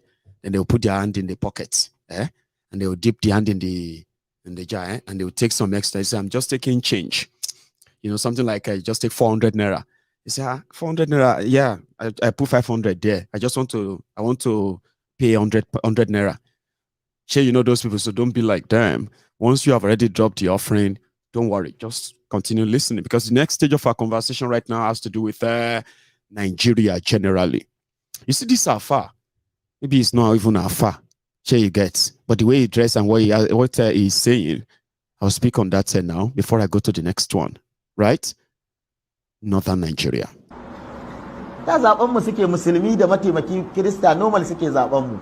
Amma yanzu gashi abin da suka nuna mana kuma sun kawo matsala. Kuma duniya gabaki ɗaya tana tare da su. Duk tarayyar Turai nan da kaje sun yi wani abu ba wai dan an wa PDP ne ba, don Labour Party da aka yi wa. Kuma mu muka tayar da su akan wani me. Musulmi ɗaya da ka yadda bai isa ya wakilce ka ba har sai ka yi idafa da wani musulmin dan ya taimake shi safaya taya. Musulmi ɗaya ya kamata a ce ya ishe ka. Ta zaben mu suke musulmi da mataimaki Kirista normal suke zaben mu. Amma yanzu gashi abin da suka nuna mana kuma sun kawo matsala. Kuma duniya gabaki ɗaya tana tare da su. Duk tarayyar Turai nan da kaje sun yi wani abu ba wai dan an wa PDP ne ba, don Labour Party da aka yi wa. Kuma mu muka tayar da su akan wani me. Musulmi ɗaya da ka yadda bai isa ya wakilce ka ba har sai ka yi idafa da wani musulmin dan ya taimake shi safaya taya. Musulmi ɗaya ya kamata a ce ya ishe ka a wannan dai duniyar ta yanzu. Amma inda haɗa kanmu muka ce mu samu strong musulmi, ya zaƙo wani Kirista kowane ne, mu tafi haka. Shi musulmin yana da ajandan ma musuluncin, ya ma san meye musuluncin, ya san ma meye musulunci yake bukata. Menene matsalar mu? Me matsalar mu? Sai mun jawo wa kanmu duniya gabaki ɗaya ta zo ta kalle mu, sai mun jawo kanmu raba ƙasar, alhali mu kaɗai ne ba mu shirya ba. Ku sani Najeriya nan ƙasa uku ce, ko kun ƙi ko kun so. Ƙasar Yaraba, ƙasar Inyamurai, Arewa. To Arewa yanzu wannan abin ya raba mu. Yanzu a Arewa ma mun tabbatar Kiristocin Arewa ba namu bane ba. According to that Sheikh Jekomo, I'll call him Sheikh Jekomo. Jekomo is let them know. Jekomo. According to Sheikh Jekomo, the people of northern Nigeria that are promoting this Muslim ticket to suppress others, they are even more divided because they are more confused. The message they are sending to the world is that when you have one Muslim, it's not enough. You need two before you can say the Muslims are in charge. Abi, hang on, but I said that battery need some switching. If you haven't paid your offering, pay it now. I'm coming back. I'm not going anywhere. In a moment. Prince Gentleman said this. Prince Gentleman said this studio. See. Yeah, man, people are the hello. This is not Prince Gentleman again. Nigeria on a good morning, on a good morning. Obedient with a greet on a well done. I no say we no go tant on a dumb. Nigeria na try a lock now. Na say na try on a lock. I you know this so. And I don't see him now. Yeah. The baby Jebu wanna go play. I don't see how it take end. When now they can they tell on before on a chook on her head say on a PVC they useless. On a say now they can now wear it the craze abi. And I don't see him now. On top of on a PVC again.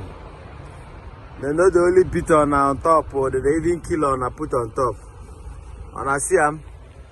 So that's why Biafra, we don't make up our mind now. Say, we don't go follow on and do this on our gambling.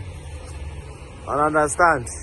This on our gambling where hencemen they do for now. I don't know, you see Nigeria, on a matter the tire person. Oh, not to say hencemen, terrorists where they fast or rock. Oh, not to say they go conduct, ask themselves, these beavers one they talk, ask them, make them pronounce beaver. They say na papers. Beavers, na papers, now they call them papers. Yeah? Hencemen, Janjaweed, they call beavers, na papers. So how it is say that kind of person go conduct an election for now? The election go there credible. Yeah? You know say na craze with that now.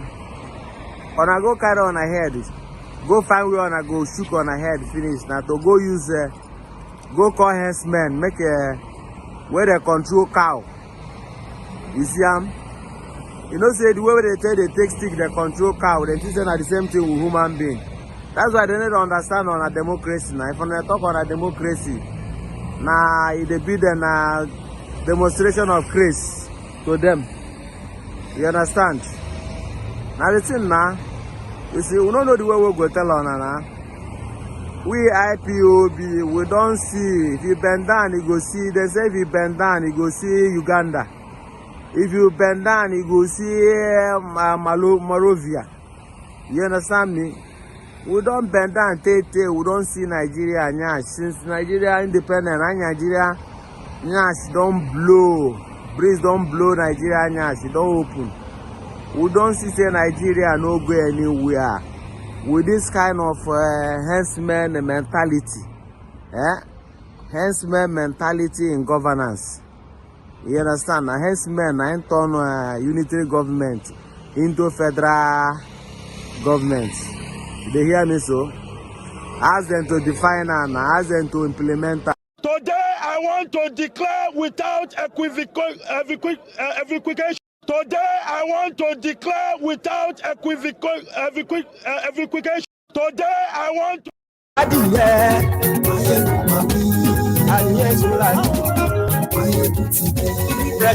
Thank you, Prince Jejeman. You made me laugh, and I got a teary laugh tonight. I was actually laughing sitting down here like, oh, more. I haven't seen that video. Honestly, he sent that to me and he said, Maiyegun, I have a video for you. I actually thought he was going to be singing, but that was cracking, like really, really cracking, even though the message is not lost on us. I hope the message is not lost on you. You got the message.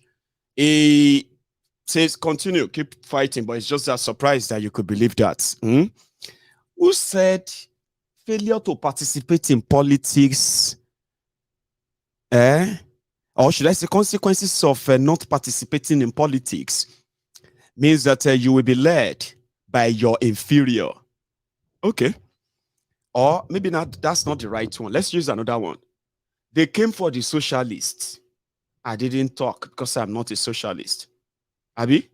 They came for the Jews. Oh, I'm not Jew. So you see, They came for the Shiite. And they don't come for the doctors in Nigeria.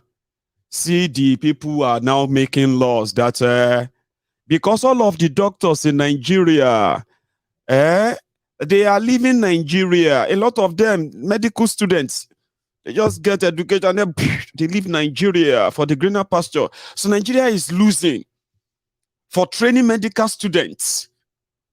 But they are not working for Nigeria. They are working abroad. So they are now trying to make a law.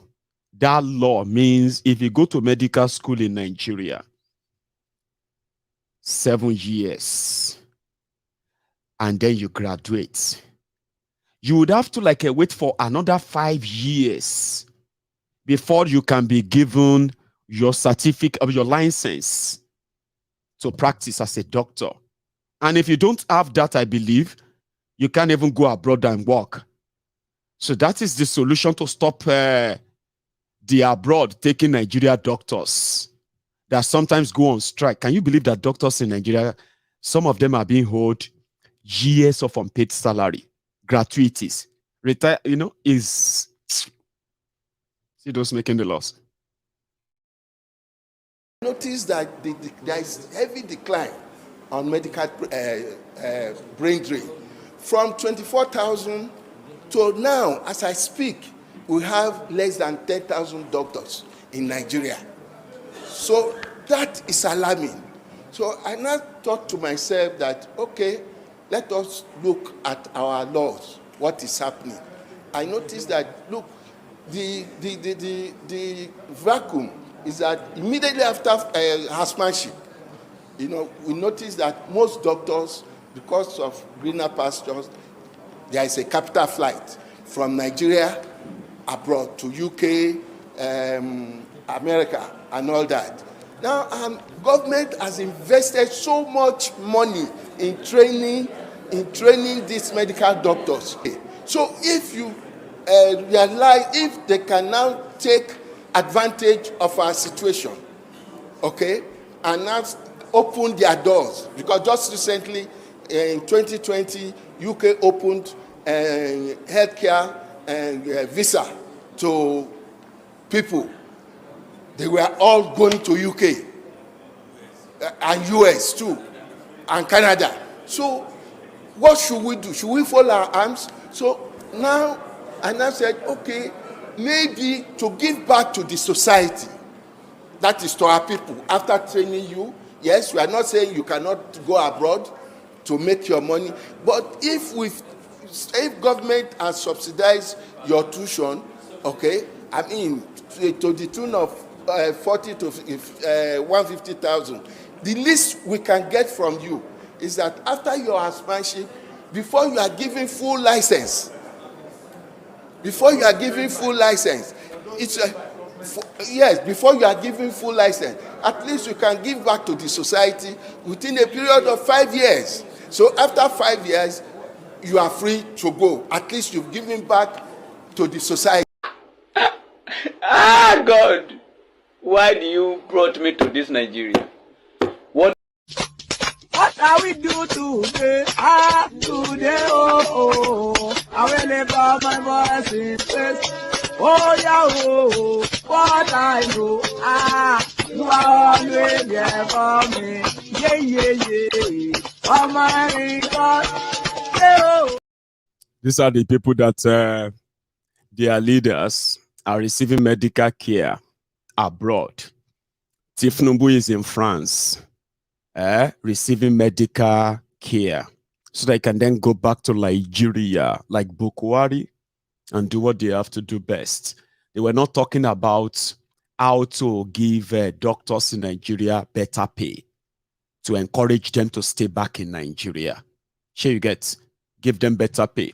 That lawmaker that is talking there, a federal lawmaker, House of Representatives member, I believe, that guy goes home every month with over 18 million naira, legally and illegally, that it takes from the cover of Nigeria. And there are 360 of them in that Abuja. Is one of them. A lot of them, their families don't live in Nigeria since they became elected officials. Their families are in that America, they are in UK, they are everywhere. Their children are schooling abroad. But the solution is to hold those graduates so that they can serve the people, and after 5 years they can leave.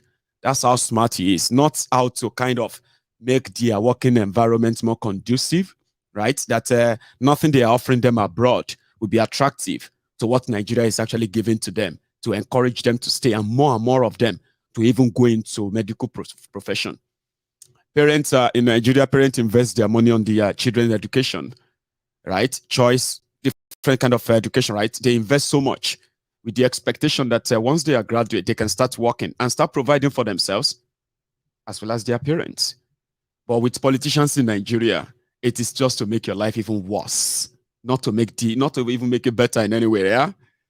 But some people are already saying, yes, now, yes, what kind of nonsense? And some of you are so bonu that that reflects the kind of people leading you. It is so unfortunate too. But again, who is expecting anything real or fortunate about Nigeria? except the deluded ones that elect criminals and they are expecting a miracle from thieves, rogues, to actually run a better country. Look, go and call your mommy for me. You. Che, help us, oh.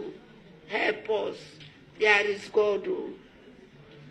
There is God, oh, God, oh, God, oh, God, oh, God, oh, God, oh, God, oh. God should descend, oh, today God will descend here. Nigerian women will not cry in vain. Nigerian women will not cry in vain. This thing will end today. My sisters, if your child lost, will you stay and keep quiet? Will you people stay and keep quiet? The president now is calling you, come, I want to help you. You don't want to appear. Will you agree? No. Now the first lady is calling you, come, I want to help you. Come to find your child, your missing child. Will you keep quiet? No. Child, there is God, oh. There is God, oh. The bloods we are sharing, there is God, oh. There is God, oh. There is God, oh. There is God, oh. There is God, oh. There is God.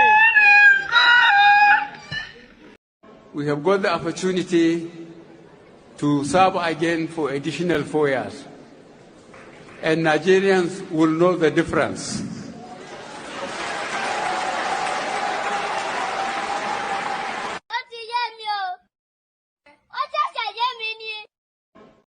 80 children kidnapped in a local government in Zamfara. And it's like nothing.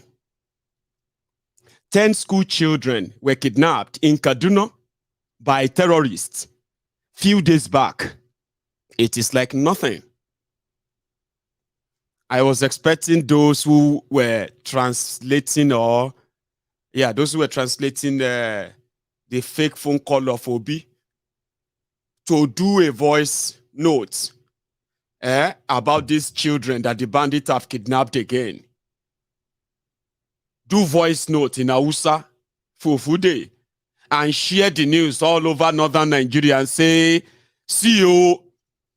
What a miracle working God. What a miracle working God. Is a Alpha at the Omega. What a miracle working God. Tifnumbu has not been sworn in. The reward of bringing in or extending the days of the terrorists in Nigeria have already started yielding results. Can they go to town with that? Who can sing that in Hausa? It's a miracle working God. They have gone mute. 90 souls, children, something that will throw the entire country into a serious pandemonium. APC, Egbekegbe came in. They legalized terrorism. They turned it into an industry. When they said they were changing Naira, one of their reasons for changing Naira was that it's going to destroy all of the ransom money that the terrorists in northern Nigeria have collected, amassed. But the man that brought the terrorists to Nigeria, El Rufaya of Kaduna, the Kaduna Little Finger, the man that publicly confessed that he traveled to all of the West African countries, telling the Fulani terrorists to come back to Nigeria. Their brother is in power now. The video is out there. Don't pretend that you are hearing that for the first time. The video is out there. He publicly said that on Channels Television repeatedly. The man that brought the terrorists was also the man who took Emefiole to court because they wanted the Naira, the old Naira, to remain in circulation till the end of the year until Tifnumbu comes in.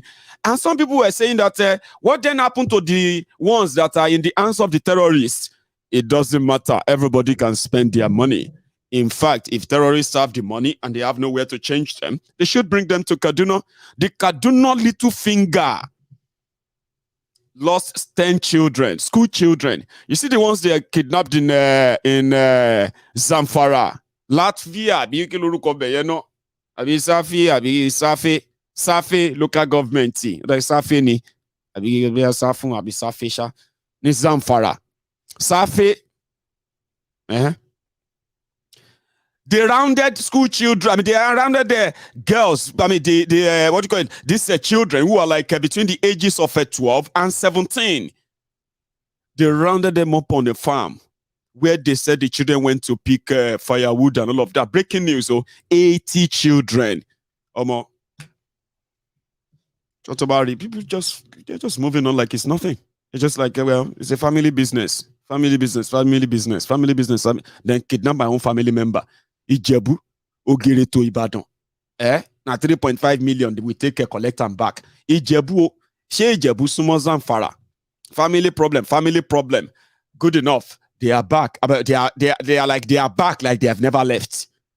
During their campaigns and election and the rest of that, terrorism suddenly just died down. They said the terrorists were voting. So now that they have received an extension, the Jihadist Republic of Nigeria, let the Jihadists continue like we never left. They were celebrating, we killed 48. They killed 48 terrorists, they said, yesterday, breaking news, only for the terrorists to do their own breaking news today. Kidnapped 80 children. Now, they will never see all of them. You know that. They will be paid huge amount of money, ransom. The terrorists will be paid hugely. And the children, right? They will never be found, all of them. Some of them are going to be turned to sex slaves by these terrorists. So if after 2 years or 3 years, that these little girls that they kidnapped, they've turned them into mothers. Now they have they have 2 kids, 3 kids for terrorists in the forest, and he can't feed them anymore. He will now bring them to public and say, he has surrendered, he has repented, and they will just say, yeah, sit down there, pick up your uniform. Where your wife? They will be calling a victim, a kidnapped victim that terrorists have been raping. They will be calling them family. Terrorists who kidnap school children, oh dear. Nigeria, fuck. I don't even know how to describe it to you. A lot of you can't even imagine this because you are not from the north. Okay, just sit down once and think about, look at your children and be like, if somebody touches your children, take them away from you, abuse them sexually and others, right? And then they put them in family way. Then at the end of the day, they walk back to town after 3-4 years. And then they say they are now a family. You are seeing your child on national television.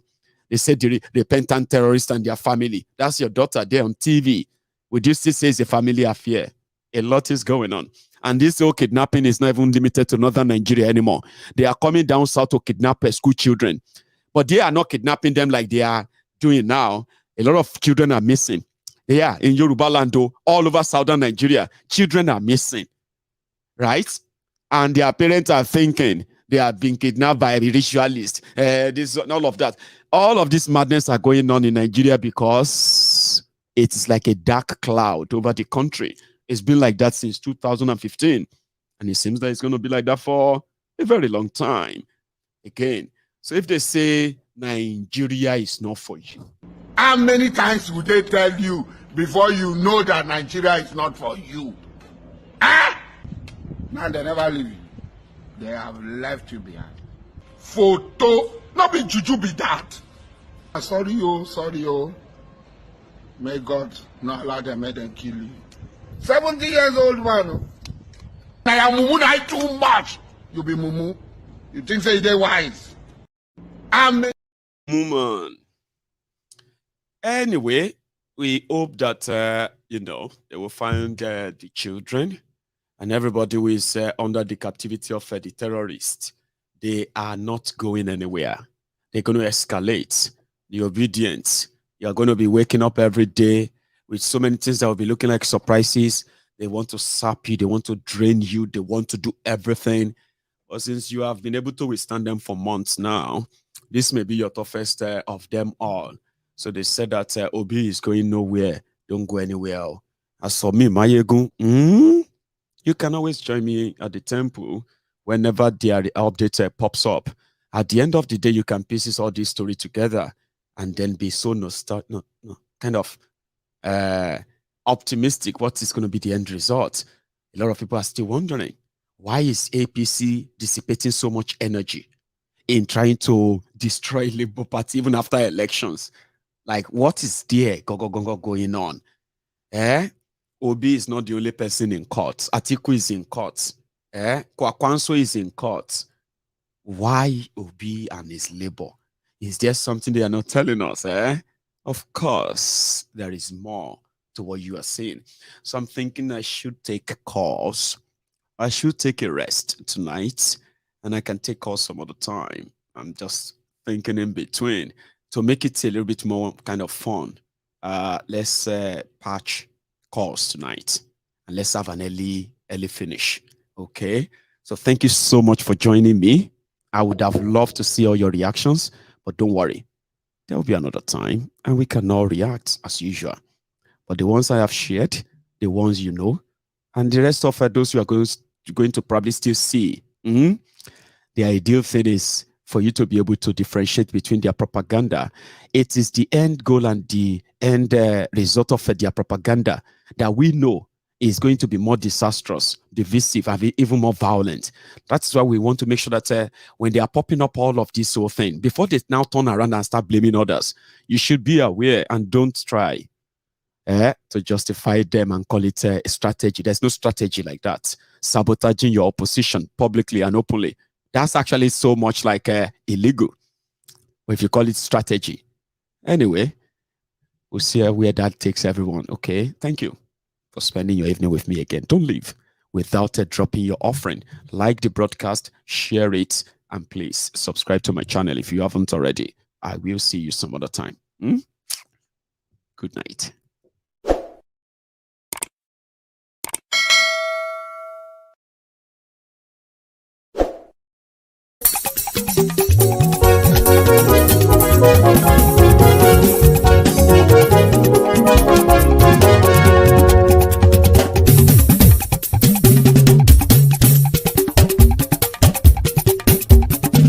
Maiyegun làwa mọ̀ làmọ̀ tó dòdòdò.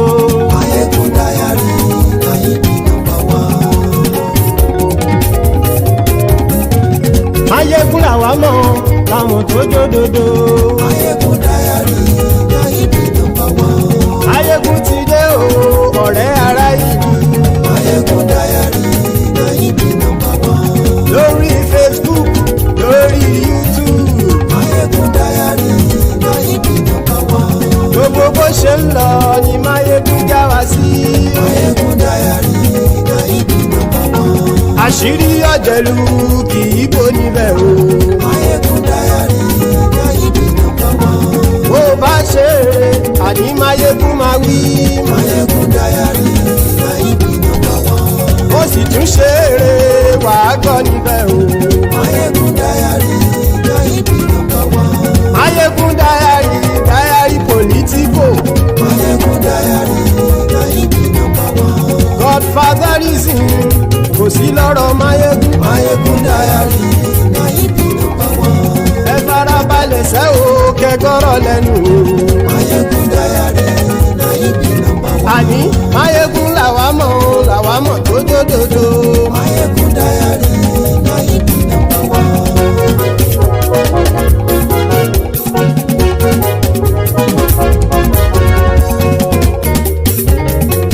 Àní ẹ̀sùn ràkì. Maiyegun ti dé. Maiyegun ti dé. Ọ̀jẹ̀lú ẹ̀sùn ràkì. Maiyegun ti dé. Àní ẹ̀sùn ràkì. Maiyegun ti dé. Lórí Facebook. Maiyegun ti dé. Àní ẹ̀sùn ràkì. Maiyegun ti dé. Lórí YouTube. Maiyegun ti dé. Àní ẹ̀sùn ràkì. Maiyegun ti dé. Bọ́ bàbá gbé wúrẹ́. Maiyegun máa wí. Àní ẹ̀sùn ràkì. Maiyegun ti dé. Ijó ìgbádìyẹ. Maiyegun máa wí. àní ẹ̀sùn láti. Maiyegun ti dé. Bí pẹ̀sìdó bá rúfin o. Maiyegun máa mi. Àní ẹ̀sùn láti. Maiyegun ti dé. Bí gómìnà kówó jẹ. Maiyegun máa mi. Àní ẹ̀sùn láti. Maiyegun ti dé. Ọlọ́pàá tí ń darí bá. Maiyegun máa mi. Àní ẹ̀sùn láti. Maiyegun ti dé. Aṣòfin tí ń rúfin o. Maiyegun máa mi. Àní ẹ̀sùn láti. Maiyegun ti dé. Òkúra olóṣèlú. Maiyegun máa mi. Àní ẹ̀sùn láti. Maiyegun ti dé. Ọ̀jẹ̀lú ẹ̀sùn ràkì. Maiyegun ti dé. Àní ẹ̀sùn ràkì. Maiyegun ti dé.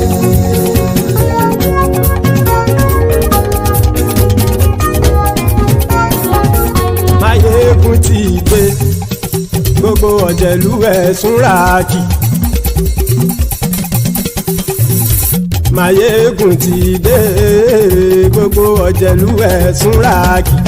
Ṣùgbọ́n ní bá ti ṣe èyí tó yẹ kí wọ́n ṣe, ọmọ bá dèrò ní fi wọ́n níran o. Maiyegun ti dé. Gbogbo ọ̀jẹ̀lú ẹ̀sùn ràkì. Maiyegun ti dé. Gbogbo ọ̀jẹ̀lú ẹ̀sùn ràkì. Ṣùgbọ́n ní bá ti ṣe èyí tó yẹ kí wọ́n ṣe, ọmọ bá dèrò ní fi wọ́n níran. Wọ́n fowó bẹ́ẹ̀ o, Maiyegun ó sọ pé wọ́n ò bẹ́ẹ̀. Wọ́n fowó bẹ́ẹ̀, Maiyegun ó sọ pé wọ́n ò bẹ́ẹ̀. Oníkan ṣáàtì ṣe èyí tó yẹ kí wọ́n ṣe, fáwọn ará ìlú tó gbé wọn débẹ̀ o. Maiyegun ti dé. Gbogbo ọ̀jẹ̀lú ẹ̀sùn ràkì. Maiyegun ti dé. Gbogbo ọ̀jẹ̀lú ẹ̀sùn ràkì. Ṣùgbọ́n ní bá ti ṣe yìí tó yẹ kí wọ́n ṣe, ọmọ bá dẹ́rọ̀ ò ní fi wọ́n níran. Kì máa yí ṣe eré, ọ̀rọ̀ yìí kì í ṣe ẹ̀fẹ̀. Kì máa yí ṣe eré, ọ̀rọ̀ yìí kì í ṣe ẹ̀fẹ̀. Ẹni bá ti lè lẹ́bọ̀ lẹ́rù o, ọmọ bá dèrò kàṣàyè tú wọn síta. Maiyegun ti dé. Gbogbo ọ̀jẹ̀lú ẹ̀sùn ràkì. Maiyegun ti dé. Gbogbo ọ̀jẹ̀lú ẹ̀sùn ràkì. Ṣùgbọ́n ní bá ti ṣe yìí tó yẹ kí wọ́n ṣe, ọmọ bá dẹ́rọ̀ ò ní fi wọ́n níran. Tẹnitẹni ọmọ Maiyegun ọ̀rẹ́ ara ìlú mọ̀mọ́ ni mo fọlọ́hún ṣọ́ ẹ̀ bá kìlẹ́bù. Lóòótọ́ olódodo ìlú ọ̀tá ìlú mọ̀mọ́ ni ìwọ ṣá máa ń ṣọ́ra kò sì mọ́ bẹ̀rù. Bọ́tà ń lè rí bóníṣègùn lé káwọn mọ̀mọ́ fi ṣera wọn ni ó ti dẹrùn tí wọn ò gbọ́dọ̀ sì mọ́ bẹ̀. Èèpo ọ̀bọ lọmọ bá dérò tàjẹ́ ò gbọ́dọ̀ jẹ́, ó ti dọba lórí abínú ẹni kò sì mọ́ fòyà. Àìsíwọ́lu ní ẹnìkẹ́ ìgbódì ẹyin lábàrá o, ó kó ẹni tó bá dán o àkàmù. Maiyegun ti dé. Gbogbo ọ̀jẹ̀lú ẹ̀sùn ràkì. Maiyegun ti dé. Gbogbo ọ̀jẹ̀lú ẹ̀sùn ràkì o. Ẹni bá ti ṣe èyí tó yẹ kí wọ́n ṣe, ọmọ bá dèrò òní fi wọ́n níran o. Maiyegun ti dé. Gbogbo ọ̀jẹ̀lú ẹ̀sùn ràkì. Maiyegun ti dé.